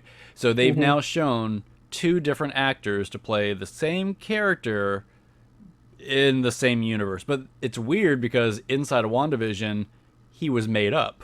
Like, they had some really weird overlap there. I think part of it was that was right when they got the rights to have Fox and X-Men kind of merged in, so they might have just been, riding high on that. So I don't know, theoretically, they can go whatever direction they want, right? They can cast whoever they want. They've shown that there are certain situations where different people get different powers. Like Captain Marvel is literally two different people in these universes. So they don't have to have Hugh Jackman. I know canonically they could work around it, but I'm going to be very sad not to see him. I mentioned it the other day, but I've heard rumors that Giancarlo Esposito wants to be Professor Xavier. I really like him as an actor. I feel like he might be kind of an interesting attempt. I feel like you're right, though. Patrick Stewart is the easier one to replace out of the two. Yeah, I wouldn't mind Giancarlo. I don't know. Patrick Stewart, though, I will say, is getting very old. Not that he's not really still working. Like, he's still doing that Picard show. He's very much still, he's in the business. But how long can he really go being Professor X? I will say, one thing I did appreciate is, from what I understand, his rendition of Picard in the shows has been pretty not heralded and not beloved by those fans. I would say what I enjoyed about him in here is I felt like they actually got the old Professor Xavier to an extent in this movie. Like, he definitely feels like the older, wisest one in the group who has to make the hard... much, to be honest. He didn't do much, but he couldn't have messed that up too bad. I guess. I mean, I get what you're saying. Like, he did, come across as having a very, firm seat of power, the older, wiser member of the Illuminati. But I think they could, he had 3 lines. He was in there for a total of maybe 5-minute screen time. So I'm not saying they couldn't have messed it up. It would have been hard, though. It definitely helped with, because in the when she starts attacking, all of the other Illuminati members are Mhm. like, no, he must stay here. And then Professor X is just like, you're gonna get out of here. When you get out of here, save the girl. And he's just like the only one that kind of knows. Yeah. I don't know. Anyway, I we kind of got like that awareness. yeah. So anyway, I got you guys really sidetracked because we went on the whole X-Men tangent. But anyway, that could be a conversation for another day. Yeah. You want to wrap up the plot summary? Oh yeah, and then I guess just basic. Oh, I guess I gotta mention it. I just mentioned it. Scarlet Witch essentially begins an attack on the Illuminati, and man, that is a brutal freaking scene because as she starts attacking, It's probably the uh, goriest MCU canon scene that I've seen or I can recollect in any of the movies. yeah, the It's not like scene super gory, but it's it's bad. She gets approached by who? Black Agar, Captain Marvel, Reed Richards, and Captain Carter, and Reed Richards like boastfully tells her what Black Agar can do with his voice, which is really and she's like, stupid if you think about it. He's supposed to be what, the "Yeah." smartest man alive? Hmm. Like uh, And he knows what Scarlet Witch is capable that's of. pretty out of character, but whatever. I guess another plot point is just to say is that the Illuminati basically killed Doctor Strange in that universe Hmm. because because of basically what Doctor Strange can do, I guess, Well, he was because dabbling with some dark stuff. Like that Dark Doctor Star. Strange was darker than our Doctor Strange, and that's also another thing from that What If show. Like I don't know which one, but they show a Doctor Strange in that animated series that basically, if you let him go to straight up evil, what it would be like. And in that show, he basically dooms an entire universe. He's the last Mm. person alive, so there's some warrant there at the He very does that in least. the movie too. He because Yeah, Doctor Strange comes face to face with that that's one. probably the same What If Doctor Strange. I think that's what Mm. they're kind of playing on. Yeah, But anyway, yeah. So they kill him in that universe. They don't trust him. yeah, and so yeah, Black Agar gets his mouth closed by Scarlet Witch, and he says like "oh no" or something, and he blows his brains out, It's just like and that then book we talked about. I have no mouth and I must scream. In this oh, case, blew his brains. But it all ties back together. yeah, And then Reed Richards gets slowly dismantled into like that silly was string, and then messed up too. his head gets blown up as well. I would say the one who puts up the biggest fight is probably Captain Marvel, and her death is probably the only weak one where she Yeah, just like kind of off and screenish. She just kind of like gets a, a flattened. yeah, and in the MC, and that's not a thing that could kill Captain Marvel. At least Yeah, I considering don't she went toe to toe with Thanos, that's kind know. of a weak ending for. her. And also, their Captain America was pretty weak as well. That was Captain kind of Carter. She got Captain sliced in Carter. half with her own shield, though. Ooh. Yeah, that's what I mean, though. Like, I don't think Captain America or Captain Carter would let that happen to him. I don't know. I mean, there are some liberties taken here. This was very much a Raimi moment, like, and we can come Hmm. back and talk about the Raiminess of this movie, good or bad. But this was one of the more Raimi scenes as far as having some gore and kind of just messed up kind of moments because you got Scarlet Witch over there with like blood dripping down her face, kind of like cutting That was people in cool. half. I like that. Like it was a very kind of Evil Dead-y moment kind of scene. Yeah. So basically, when Scarlet Witch dismantles those four, she moves on. Doctor Strange eventually gets out by fighting Baron Mordo. There's also a really cool scene where Scarlet Witch is approaching um, America Chavez and Christine, and before she can do anything, she is approached by Professor Xavier. And I didn't notice it until someone mentioned it, but he's in his classic X-Men Yeah, his yellow yellow, wheelchair. yeah, Yeah, little yellow but hover around. that's pretty cool. So basically, Xavier catapults himself into her mind and attempts to free I guess Subconscious of her. the Yeah. subconscious of her good self. And boy, oh boy, does he fail at that because Mhm. he gets his neck snapped by Scarlet Witch, which was pretty cool. I thought it was a pretty dark scene. I was like, oh, Yeah. nice. What a weird way to end Xavier, but I enjoyed it. And then basically I'll just get throw myself at the end. They eventually get to the book, which ends up being housed away underneath the building, and shoot, what happens The book after gets that? destroyed by The Wanda. book gets destroyed by So they Wanda. think they have no way to beat her. She escapes back to her portal, or her realm with America. So Hmm. basically, Doctor Strange and Christine are left in the alternate dimension, and That was then destroyed, where two other dimensions collided. right, that's right. They get thrown into Basically, another dimension. they get thrown into a dimension where two other dimensions met I'm because, pretty and sure, it yeah. destroyed that And universe. I'm almost positive that's the what if Doctor Strange, where he caused that whole thing to happen. And then anyway, back on the regular world, whatever Earth number it was, you got Wanda or Scarlet Witch, whatever you want to refer to her now, basically starting the process of taking the power away from America Chavez. So then Hmm. it's just a matter of Doctor Strange Getting back, getting back. He meets the Doctor Strange of that universe, has a little kills battle him. with him, takes his Book of Chaos, because that's what he's got on him, and then basically Hmm. uses that to dreamwalk over to Wanda's side where she's at. Using that, and we mentioned it earlier, but it was brief, Yeah, the basically dead corpse of the first Doctor Strange got sent to the that's very portal. Sam Raimi, freaking Yeah, mummified or dead zombified. body. So Yeah, basically, it's zombie Doctor Strange versus Scarlet Witch. And spoiler, he wins through various antics. And he doesn't really win; he loses. well, yeah, but he ends up convincing. Doesn't he convince her? No, America convinces her. So she pretty much blasts a hole in his side, throwing him off to the side, Right. and then Chavez, or he like says something to Chavez, like "Talk, you can do it. I believe in you. The power Oh, of that's right. friendship." She learns how to And control her Chavez power.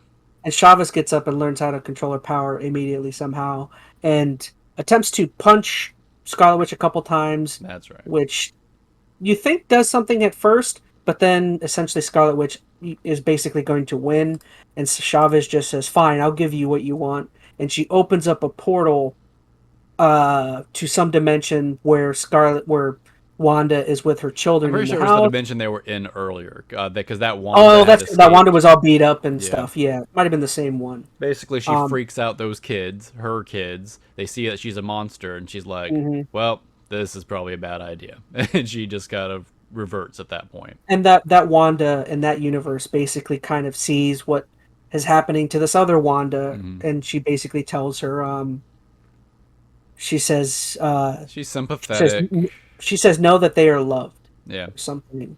So Yeah. yeah, and then everything kind of, or Scarlet Witch kind of realizes her Sacrifices problem. herself to destroy the whole mountain that Even has though you books see of it. when the mountain destroys itself, you see a red poof in the middle of it. So it's like, well, she obviously teleported away. Yeah, I mean, it's the MCU. It could go either way. They'll bring her back if and when they need her. But Hmm. I guess all that's left would be. I mean, yeah, it was a fine ending.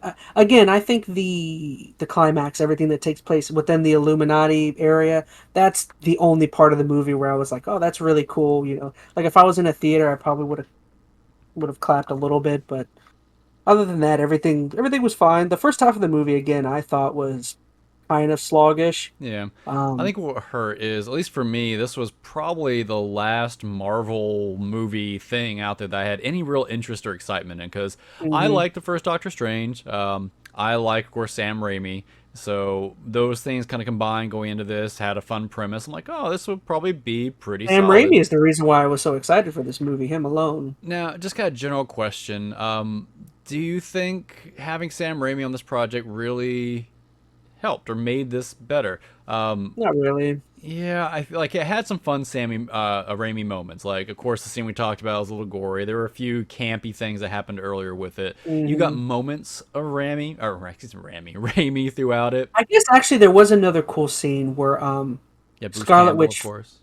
Bruce Camp when Scarlet Witch first takes over the Wanda in the house, and that Wanda is walking through the house, and Hmm. there's all this like cool like imagery happening. Like she looks at like the teacup, and the teacup has like an ocean in it, and there's like a bunch of really cool stuff. That's obviously Sam Raimi. I mean, that's all Yeah. prime Raimi, I but think it feels like a waste to have him. Like, this never felt like a Raimi movie. It had fun it does. Raimi moments, but it felt like almost like homages to Raimi.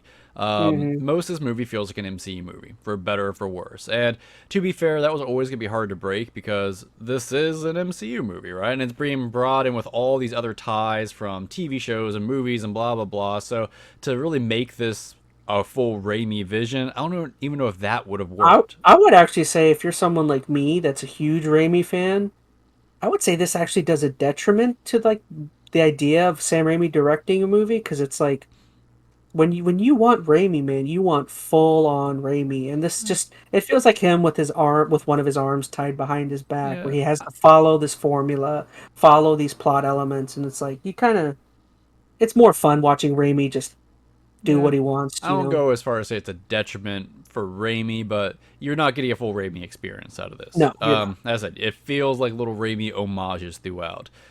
So I think they probably could have had a very similar movie without Raimi. I don't think it would have made a big difference. So I was disappointed with that aspect of it. Mhm. I guess the only thing left to touch on would be what this kind of reminded me a little bit of the Thor: Love and Thunder ending, where like I'm not particularly interested in where they're going because if you remember, Thor: Love and Thunder ended with what Hercules being called to Zeus, and Mm, now it's like, oh, now Thor and or Hercules get to battle. But like this ended with him seemingly being happy with what's going on, but then the third eye pops up on yeah. him, and then he gets approached by Charlize Theron, who's like, I'm gonna open up this dimension. Follow me. We're gonna take on a new adventure. And it's just like I don't know if I care about any of that, to Yeah. be honest. I mean, this was a better movie than Love and Thunder. We've talked ad It is. nauseum I, about. I, I definitely enjoyed this more than Love and Thunder. I'm not gonna say this was a bad movie. It was underwhelming, and partially is my expectations were a lot higher for it, and that was my own fault, I suppose. But it didn't hit the mark at all places. It was fine. It was slow in a lot of places. I didn't care for America Chavez. She was fine. I mean, I'm not trying to come down on the character, but I don't think her dynamic with Dr. Strange was anything all that great. I feel like if anything, she dragged it down for parts. But yeah, I agree. I don't really know if I care where everything's going. Like, I think part of that is to me, and you could argue otherwise, but we know that all these MCU movies are going towards some big thing. Like, the whole point of this whole saga right now is the multiverse stuff. Like, Mm. is the multiverse stuff to you as intriguing as the Infinity War stuff? I don't, it's hard for me to say because I haven't watched any of the multiverse really stuff. Are you talking about the TV shows and stuff? Well, I mean, okay, so I mean, yeah, I guess that's part of it. The TV shows are really kind of building up the multiverse, but yeah, I mean, I guess what other movies have you watched that are really involved? So, Love and Thunder, which doesn't tie in at all. You watch No Way Home, which Hmm. that ties in, of course. That's kind of almost like That's about it. the precursor to this. But I mean, just in general, the whole concept of the multiverse, is that really, scratching an itch for you? Do you feel intrigued by it? Not really. I'm kind of just pick and choosing specific movies that kind of interest me. Like I'm not going. I'm definitely not going out of my way to watch everything. Which, yeah, I mean, you could say maybe that'll kill my understanding of next some of these other future Mm. movies I go into, similar to this, where I'm kind of lost in sections. But I just those TV shows, some of those shows don't interest me. There's a few I kind of want to watch WandaVision now after seeing this. I liked that well enough. That's worth it. Loki has moments. I think my issue, and I'm just kind of like coming to the realization now, is although we know like the theming of this saga or phases, whatever you want to call it, there's still no real antagonist. Like with the first, set of movies, you had Thanos. To be fair, they didn't really reveal Thanos till what after the first Avengers. Was that right? They I had the think first so. teaser, which I know Hmm. when you think about, okay, well, they took a long time to mention that, but that was also the first time we were going through this whole MCU experiment, right? Most people weren't expecting to have this big, long story arc, so I think people were more patient. They just wanted to enjoy the Iron Man Hmm. movie, the Captain America. Like, they were okay with seeing the movie they were seeing. But now that we've gone through the whole process and we know this is supposed to be building to something else, not having that antagonist to kind of be like, okay, this is what's coming, I think is hurting a little bit. Like we know it's multiverse stuff, and they did technically like in Loki they talked about King the Conqueror, which I'm pretty sure is where they're going with this whole thing. Hmm. And I don't know a lot about King the Conqueror. I at least initially he does not come across nearly as intimidating as Thanos, or as sympathetic. But granted, we haven't seen enough of him just yet. He's only been in Loki.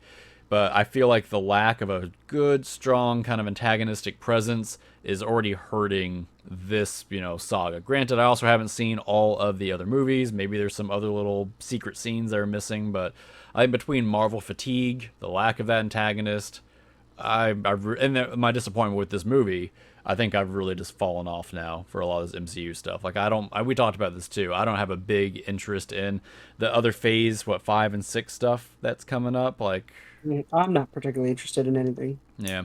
So for me, this was kind of, I'm not gonna say the nail in the coffin, but pretty close. It's gonna take something big, I think, to really bring my intrigue back. Yep, I agree. All right, so that's pretty much all I had to say. I mean, I enjoyed it. I thought it was fine. I at least was happier with this than Thor: Love and Thunder.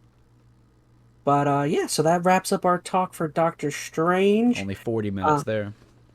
oh, really? Mhm. Well, we'll be.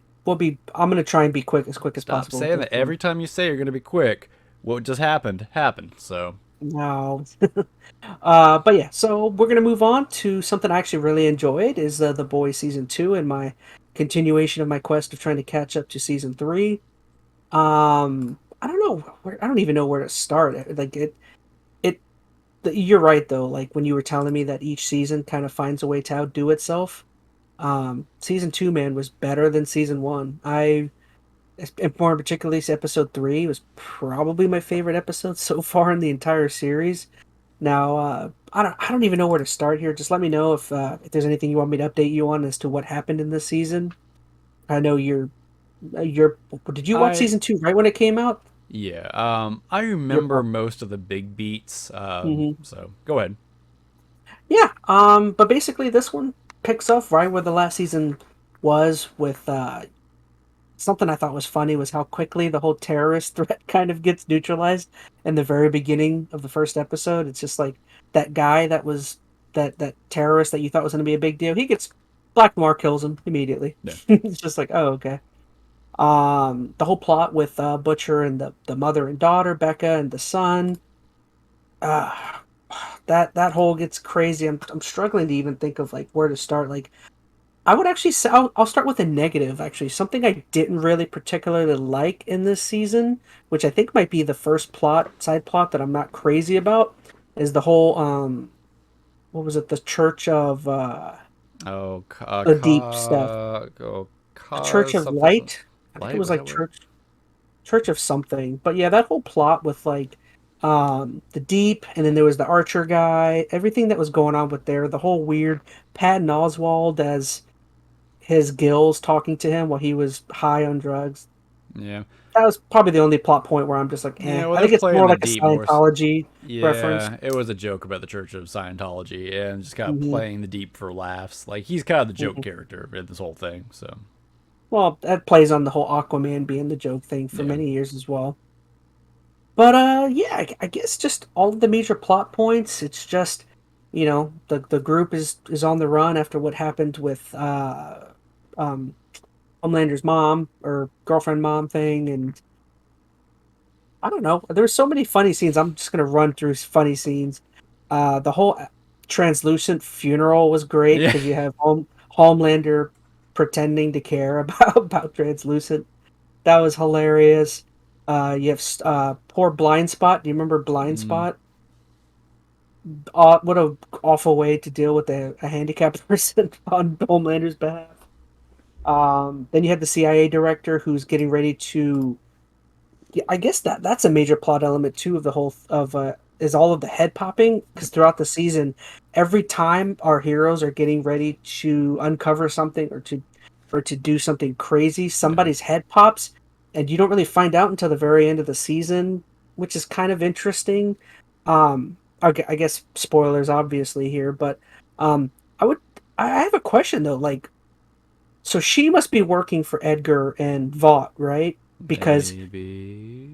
because every time she blows up somebody's head, it's just when Vought is getting ready to, or something bad's getting ready to happen to the hero or to the Vought heroes, or to Vought itself, like Mm, the whole courtroom scene. She has to be under Edgar because she's not really doing anything that benefits normal people. Everything she does could is just be. covering up for Could the be. company. You'll find out when you get to season 3. I'm not gonna spoil it for Mm, you. sheesh. All right. Let's see. Oh, and we get introduced. Oh my goodness, we get introduced to this new hero that gets brought into the group called Stormfront, and her plot or her plot analogy throughout the entire thing is just so obvious and so kind of funny. I mean, I guess in a way she's supposed to be the orange man in real life, he who must not be named, I guess. I mean, right? I mean, it's the whole like her building up I mean, she makes the perfect quote to Homelander where she's like, you don't need you don't need 10 million people who like you. All you need is, you know, a million people who love you, and they're willing I to do don't know if whatever it's they a want. direct, comparison to that, but I mean, you can make that if you want. I don't know. I don't know. I don't think. Well, the whole like social media aspect to how she comes to power and all that Yeah, stuff. I But don't. I mean, when I first watched it, I didn't immediately jump to that as the really, comparison. I mean, I could see how it's actually somebody my brother would. that was like, the thing the whole season. We were like, oh, it's I don't know. Maybe I don't know. I'd be interested if that's what other people took from it. So feel free to let me know in the comments if that's not what you Definitely saw. wasn't where I went with it. Granted, it's been a while since I watched it. I don't know if my feelings would change now, but I don't know if that's what the showrunners were even trying to get Hmm. at. I mean, she's, basically, she's a Nazi, so. She even says keep America safe again. Let's make America safe again Oh, in the season. She literally maybe. says that. Yeah. But I don't know, man. This season, this show just takes so many crazy turns. It's Yeah, that's the thing I was saying about this. This show, it's always unexpected. Like, the whole head popping thing, when that first started happening, it is so out of the blue. that Um, courtroom scene is awesome. yeah. It's horrible. This show, it's so hard to predict. I think that's what I like about it. Like the plot and the characters and the acting, all of that's good. But what is interesting about it is just it always keeps you on your toes. Like that was what I think I used to always like about Game of Thrones. Like you never really knew what was going to happen. This show has that same feel, just almost in a more just like, man, I don't even know, unanticipated fashion. So it's always unanticipated. It's always horrible. Like, for the most horrible thing you can think of, this show always takes it a step further. Even that was it when he was having a Homelander, that fake dream sequence, or when he was sitting up there giving the speech to all those Oh, he's people, giving the and speech he to the envisions people. just basically lasering them all in half. That And at was first, awesome. you think that's real, right? And then he snaps out of Hmm. it. And that's just how messed up this show is. Like, these characters can do any of these things that are just horrific at any given point. Like, it wouldn't have surprised me if what Homelander did in that moment was a real reaction, right? And just flew away after Hmm. slicing everybody up. And it only builds upon that every season. So, I mean, I don't know if there's anything in particular I can even note on with season two in particular. All I can say is it just gets worse as you get to season three. So Yeah. be ready. I actually have that on my notes, which I thought was an interesting point that I put there for Homelander. Is just he's so darn. I'll read it word for word. He's so darn interesting. The whole idea of him feeling, like, in a way, he feels superior above Hmm. everyone, and he hates people, and he thinks they're all ants. But then also at the same time, he has a fear of being alone and wants to be loved by everyone. Yeah.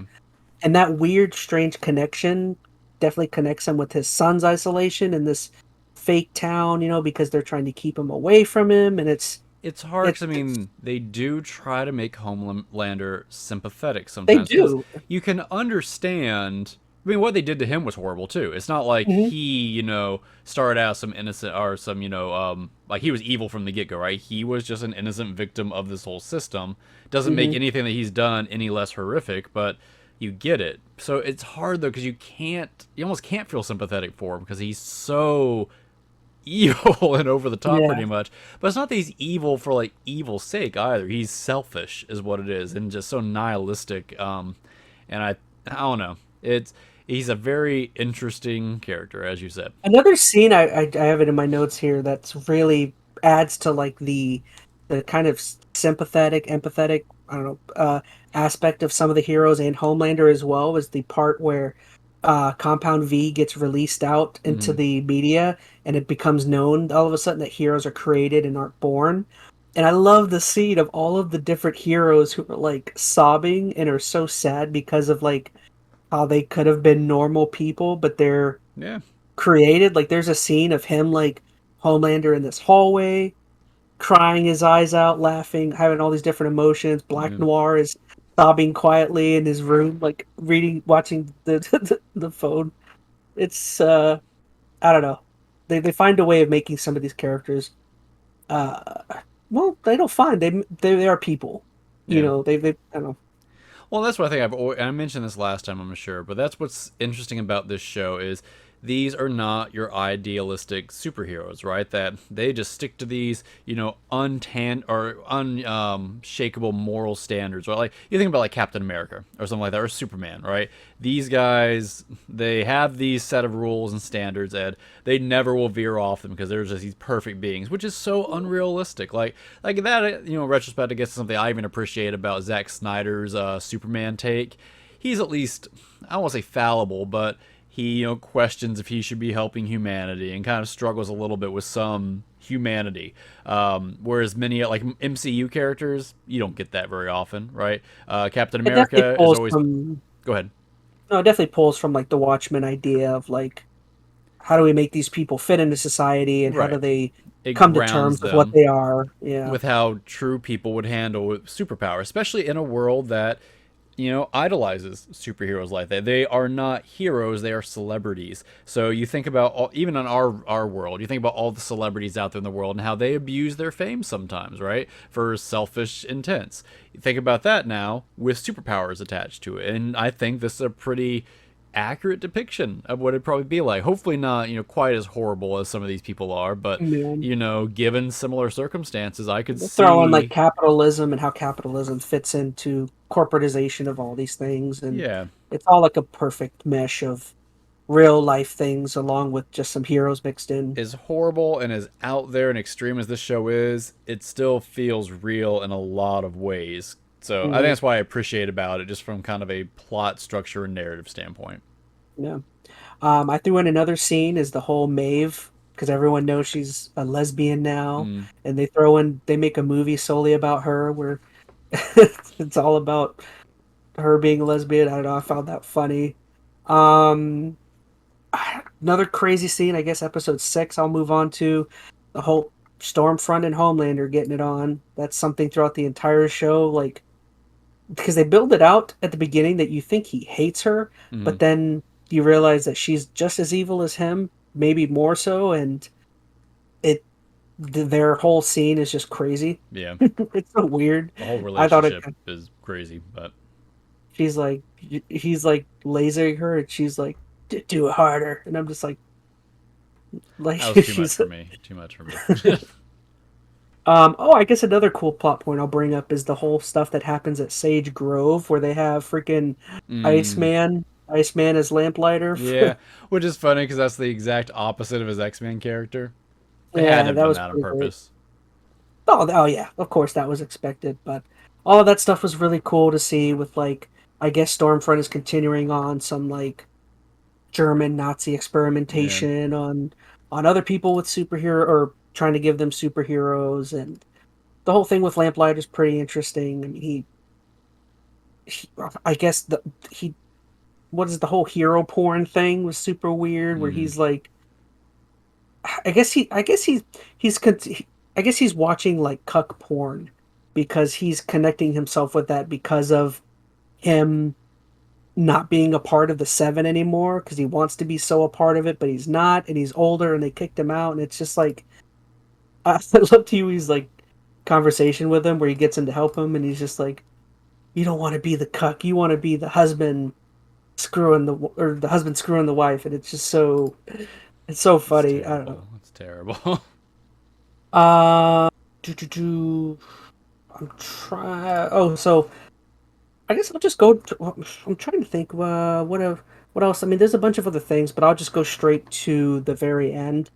Um, I'm very intrigued to see where it goes. Essentially, what happens at the end is Butcher almost succeeds in getting Becca and Brian, the son, out of the kind of enclosed town, fake town, and they do like this really cool thing where they draw Homelander away using these like speakers Mm, that emit like a really high pitched sound, which I guess it seems like he does have a weakness, which it would be loud noises maybe or really high pitched. I mean, the granted they don't like that doesn't defeat him, but it definitely annoys the heck out of mm. him. Um, So basically, yeah, they use this noise, draw him away, go out and get Becca and Ryan, escape. Which that was a really cool scene too when Homelander comes back to the cabin, and it's just the Vought people there that cut the deal with Butcher, and Butcher screws them over. Yeah. Because you know those soldiers in there, like they know what's up. They know there's no getting out of there. Yeah, so basically, and as they're getting ready to make their escape, Becca, Ryan, and what is his name? His name's like Milk Oh, something. Mother's Milk. Mother's Milk. Yeah, Amen. he's getting ready to escape with them, and then Storefront shows up and puts all that to end. Um, did you really like the whole woman beatdown scene between the three ladies and Stormfront? I thought it was pretty funny where like the guys are all looking at each other and they're like, "No, we're not getting in the middle of this." Yeah. I don't know. I thought it was pretty entertaining. And then then it moves on with. I'm kind of curious as to what exactly happens because so Stormfront is getting ready to kill Becca, and Ryan steps in as they're trying to escape. And Ryan, of course, kills Stormfront because he finally is able to use his abilities, which is Laser Eyes. Apparently, it's his only ability that we know of. But it seems as though his laser abilities are more powerful than Homelander's because Homelander is using, during their weird sexcapade, Homelander's like outright attacking Stormfront with it. But Ryan's is so powerful, he actually like turns her into Anakin Skywalker Yeah. and like removes all of her limbs. So I'm wondering if that's his special ability is the laser eyes, or if that's just one of them. Well, I guess you know probably Yeah, more I'm having now. a real hard time here because, like, since I've seen season 3, it's hard for me to go back and retrospectively critique too. Like, Yeah. just because it just goes so many other places. So I'm just kind of letting you talk, man. I'm sorry. I know it's not the most exciting way to have a No, conversation, I get it. but I get it. um, The whole point of yeah, this was for me just to catch up. catch up. Yeah.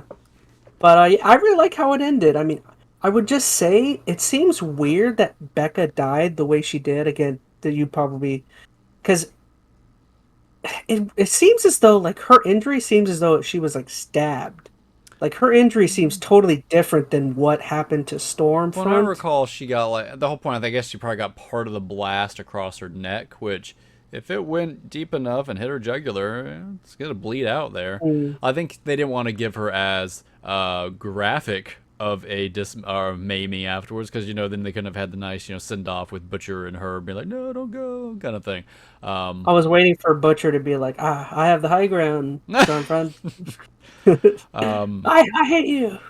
Yeah, so man, But that played well enough for me.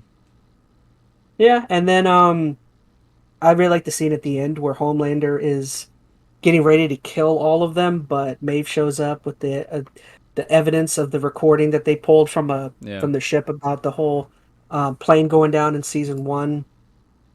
And yeah, so they essentially use evidence against him, talking about how no one will love him if this gets out. And Homelander decides to, I guess, just let everything go. I mean, he has no choice, right? If he wants to still be loved by everyone. Uh-huh. I'm Oh, sorry. I know. Your Yeah. quiet, your silence makes me want to watch season 3 now. Yeah. But yeah. So, and then the season officially ends with the guy who runs the church. I think it's like Unification or I thought it started something with a like that. C or something. Whatever. It was a But it then Scientology it knockoff. it ends with him talking to the Attorney General, who I think she is. The what's her name? Victoria Newman. Oh, I Hmm. wrote it down. She's a congresswoman, and it ends with him getting ready to make a deal with her to give her dirt, I guess, on some of the heroes within Vought. And it ends with her being outside his home and her popping his head. Was that And who it's just he like, was talking to? I don't remember that. I thought he was talking to yeah, someone else, and no, that's who she. he was talking to. She's like, I'll see you soon. She's on the phone. She's like, I'll see you soon. As Mm, she's walking down the sidewalk. And she was just walking to his house, pretty much. I remember her doing it. I just don't remember the phone call very much. But Yeah, it was her. It was her. But yeah, so I really enjoyed season 2. I think it was better than 1. yeah, I will say again, the subtle differences between 1 is that there was a side plot I wasn't crazy about, but overall, the show is still entertaining, man. It's hilarious. It's dark. It's scary at times. I mean, and you it's get horrible. I always like to preface that because this is truly yes. it's a horror. And when I say horrible, I don't mean like bad quality. I mean like the things that happen in the show are just horrible. So if you I don't know or don't have a strong stomach or you have some issues with some moral conundrums, this show is not for you. The But range of the range um of emotions that the show makes you feel is so crazy. Like you can be horrified 1 second, and then the next second you see Butcher ramming a whale on a beach, and that's it's like, right. and they're sitting inside the whale talking next to its heartbeat. It's like Yeah, this the show you funniest just have stuff. no idea what you're gonna feel. It's I think that's probably why I like it. It is just so unexpected. Like barring how you feel about any one story beat, you just never know what you're about Did to you know get. Seth Rogen was like the producer? Was he? I don't think I Yeah, knew that. he's the producer of this TV show. I mean, Huh. that definitely explains why there's so much humor thrown in there. But But it's not like Seth Rogen humor. Like Seth Rogen humor is very different than this. So, but of course, just because he's a stoner producer humor. doesn't mean he necessarily has a hand in some of those aspects. Like, here's the thing: this Yeah. show is based upon a comic, so I gotta imagine Mhm. it's following a lot of those story beats and probably some of the tone. But I have not investigated the comic at all, so I really can't say with any validity or certainty. All right, guys. Well, I can tell Phoenix is wanting to keep his mouth quiet on stuff. Yeah, So I let's just just say, can't. so let's just say I'm eagerly anticipating moving on to season 3. And next podcast you can expect we will be talking about season 3, Oh, and I will three be caught starts up with out with a everyone. bang. So, Oh, I hope so. So, real quick, moving on to the final topic of the day. Um, I threw this in last minute just because I thought it would be interesting. I don't know if you know anything about it, Phoenix, but I'll go right in. yep, I I'm read not it. going to read this. Oh, I'm not going to read this whole article. I have some of the notes right here. But basically, during some sort of Brazilian, I believe Microsoft is going through the process of getting. They have to have their acquisition of Activision Blizzard has to be approved in multiple countries, from what I understand, Hmm. and I believe they're going through the process of having it um, Review and they uh, have to defend it. reviewed in Brazilian, and the Brazilian regulators of some sort are involved. Um, and basically, I'm not quite sure where this sprung up. I should have done more research, but essentially, what's coming out of this is that Microsoft is basically accusing Sony of blocking games from Xbox Game Pass, and with something they called block fees, which I would say anything coming out of this isn't wholehearted or wholly, unexpected. I believe these are things most people probably know kind of happens in the backgrounds with contracts and stuff. But yeah, basically, Well, hold on. Before we are, there's one spot you're kind of missing there on the article, at least from mm, what I understood. So, no, no, yes, that point is it what out, yeah. Microsoft's saying, but that's because Sony, in this whole process of trying to be like, hey, we don't want Microsoft to, soak up Activision because, they don't want to lose Call of Duty and Yeah, whatnot. They're yeah. basically like, oh, well, Microsoft is going to go ahead and basically take a highly competitive game off the market and make it potentially exclusive. Not, and to be fair, Microsoft has not said they're going to do that. In fact, they've so They've far said the said, opposite. yeah, they've said the Hmm. opposite. Now they could always change their mind and do whatever they want once it's theirs, but that's the argument, right? So Sony's like, oh no, you're going to take Call of Duty, which is this major industry-defining game, and basically lock it behind Microsoft's doors.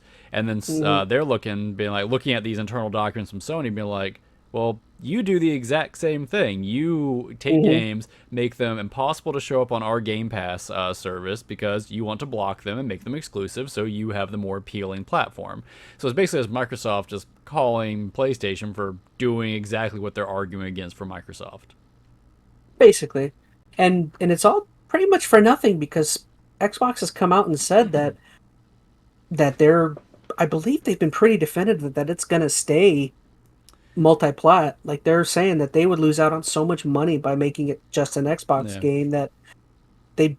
So it's basically Sony making a hubbub about nothing, where it's like, I won't say nothing because, to be fair, Microsoft could do whatever they want to. Once the deal goes through and it's approved, yes. unless there's some kind of something in writing saying we cannot do this, and it's a contracting of some, strenuous whatever, they could change their mind and basically go back on their word. They could go ahead and make Call of Duty exclusive if they want. I don't think they will, though. That has not been Xbox's MO when it comes to stuff like Game Pass. I think it will end up on Game Pass. You'll see Call of Duty and all the other Oh yeah. Activision games show up there.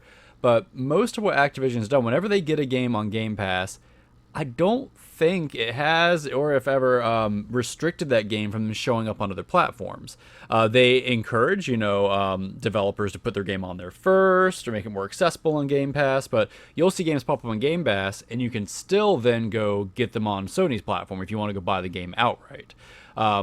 Sony is kind of doing the opposite here. When they go for exclusive deals, they're like, no, I want this game on my service only. You cannot have it on Game Pass. So, if anything, PlayStation's being kind of hypocritical here, trying to call out Xbox for doing this because they're doing the exact same thing with their own games. And basically, the evidence of some of this has been apparently a document relating to PlayStation exclusivity came out of some recent Capcom leaks. Yeah. Apparently, page 3 indicates that exclusives could not appear on rivals to PlayStation subscription services, and these services included like Google Stadia, Game Pass, and other similar services. There also was a recent tweeted out by a Alfred Lemish, who's like some sort of game journalist. But basically, this also happened recently with Resident Evil Village, which that's Capcom. I guess that might be the same. Yeah. That might be the same thing. But yeah, basically, what's coming out is that it seems that this anti-Game Pass clause that Sony basically has, basically seems to contractually keep these exclusive or some of these games to PlayStation for 1 yearly window, like you said. So, which it's par for the course. For as long as I can recall, especially when it's been Microsoft versus Sony, there's been exclusives, okay? Whether it be first party or games they bought out from third parties, like console exclusivity is nothing new. Now it's just shifting so it is exclusive to these streaming services or, Game Pass-like services, opposed to just being like straight up exclusives for the console. So it's not a new thing. I think what kind of bothers me here, and it's not that there's no point with what Sony's saying. Like, yes, Microsoft is about to acquire a huge industry-defining set of games, right? You got Call of Duty, you got Diablo, you got World of Warcraft, you got, what else? I mean, Overwatch. So there's a large list of games that's definitely going to Microsoft's repertoire that puts them in a better standing. Here's, I guess, my argue against it being this, I guess, non-neutral kind of, what's a good way to say this? Anti-competitive kind of acquisition. Sorry, my words are failing me. I'm tired. To my knowledge, PlayStation, at least when it comes to being versus Xbox, is still the industry leader.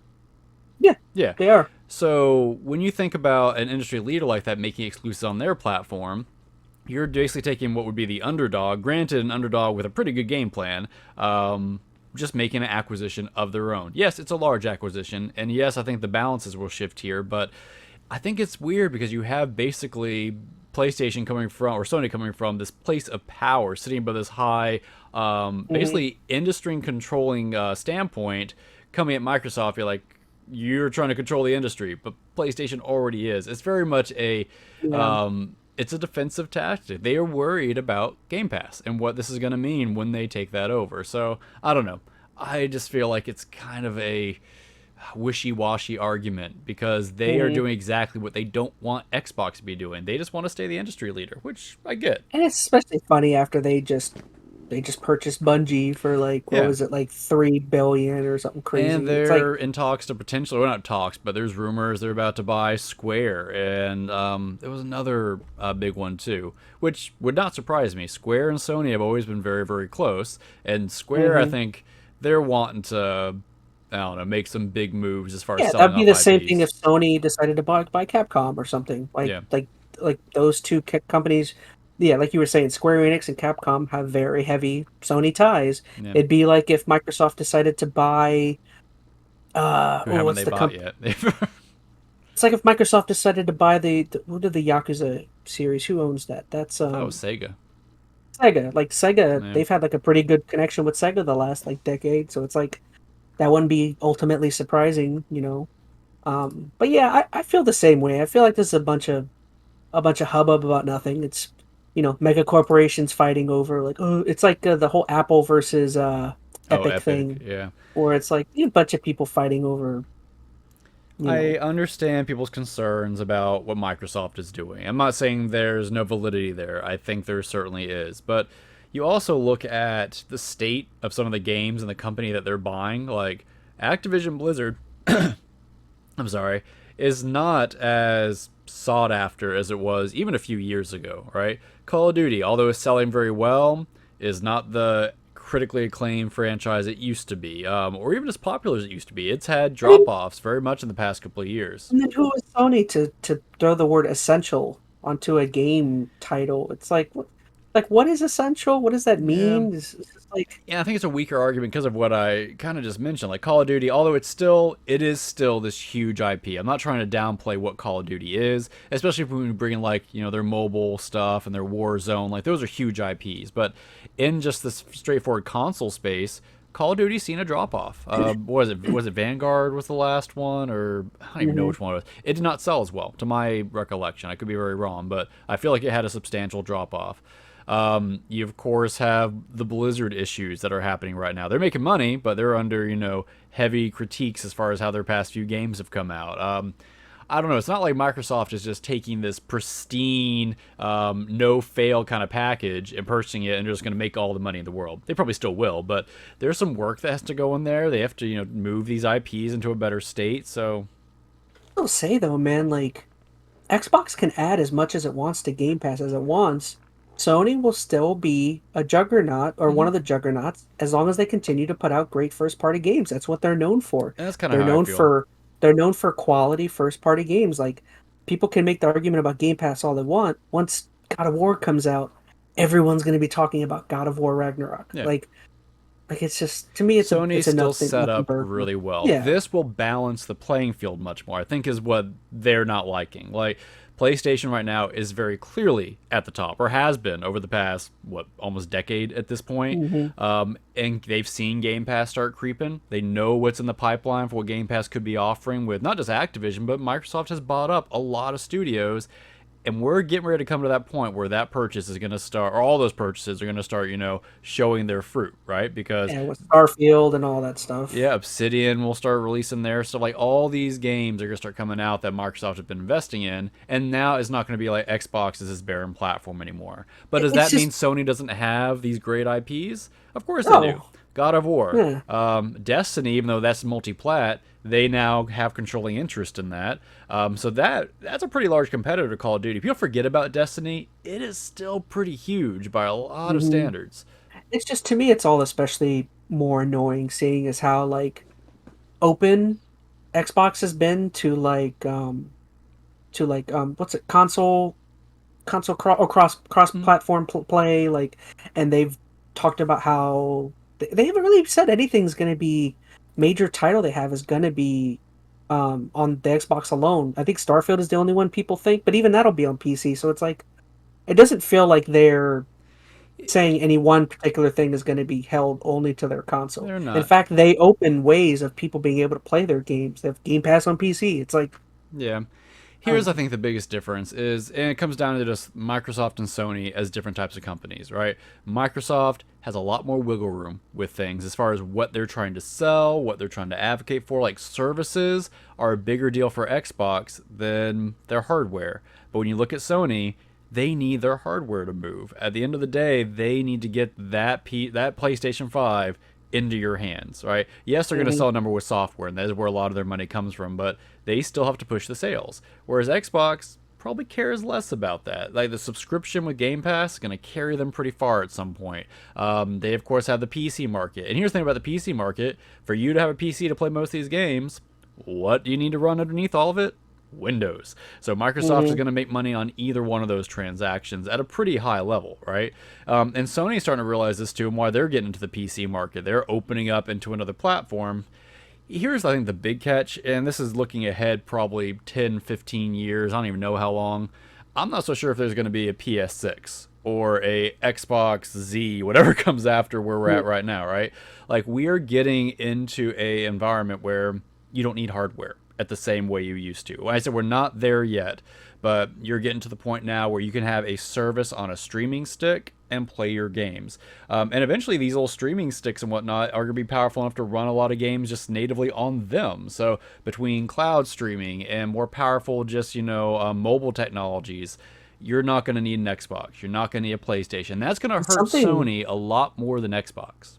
and something else Sony will have to deal with is, from what I understand, how a lot of these these subscription services or these stuff, how company, when you spend money, like if you buy a game on iTunes, Apple gets like 30% of the revenue off of that like transaction. So another thing, Sony, even if when they start moving more PC, if they're running on Windows, I'm assuming Microsoft is going to get a cut of whatever No. purchases. No, you don't think that's how that That's not, operates? to my knowledge, that's not how that works. Like, Microsoft will get a sale in the fact that when that person who wants to play that game on PC, they had to have bought a computer that has Windows.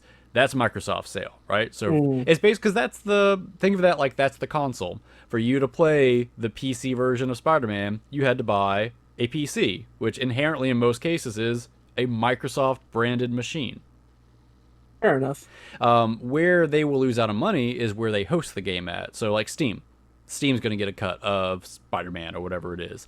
That's why Microsoft just tries so hard to have like their Microsoft store be the go-to de facto place to buy games, and that doesn't always work for them very well, right? Because then they can take the full cut when they go ahead and they sell the game on whatever service. But if they offer it on Steam, now Steam gets a cut of it. Or if you put it on the Epic Game Store, Epic gets a cut of it, whatever it may be.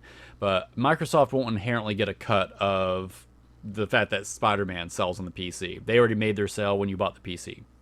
Interesting.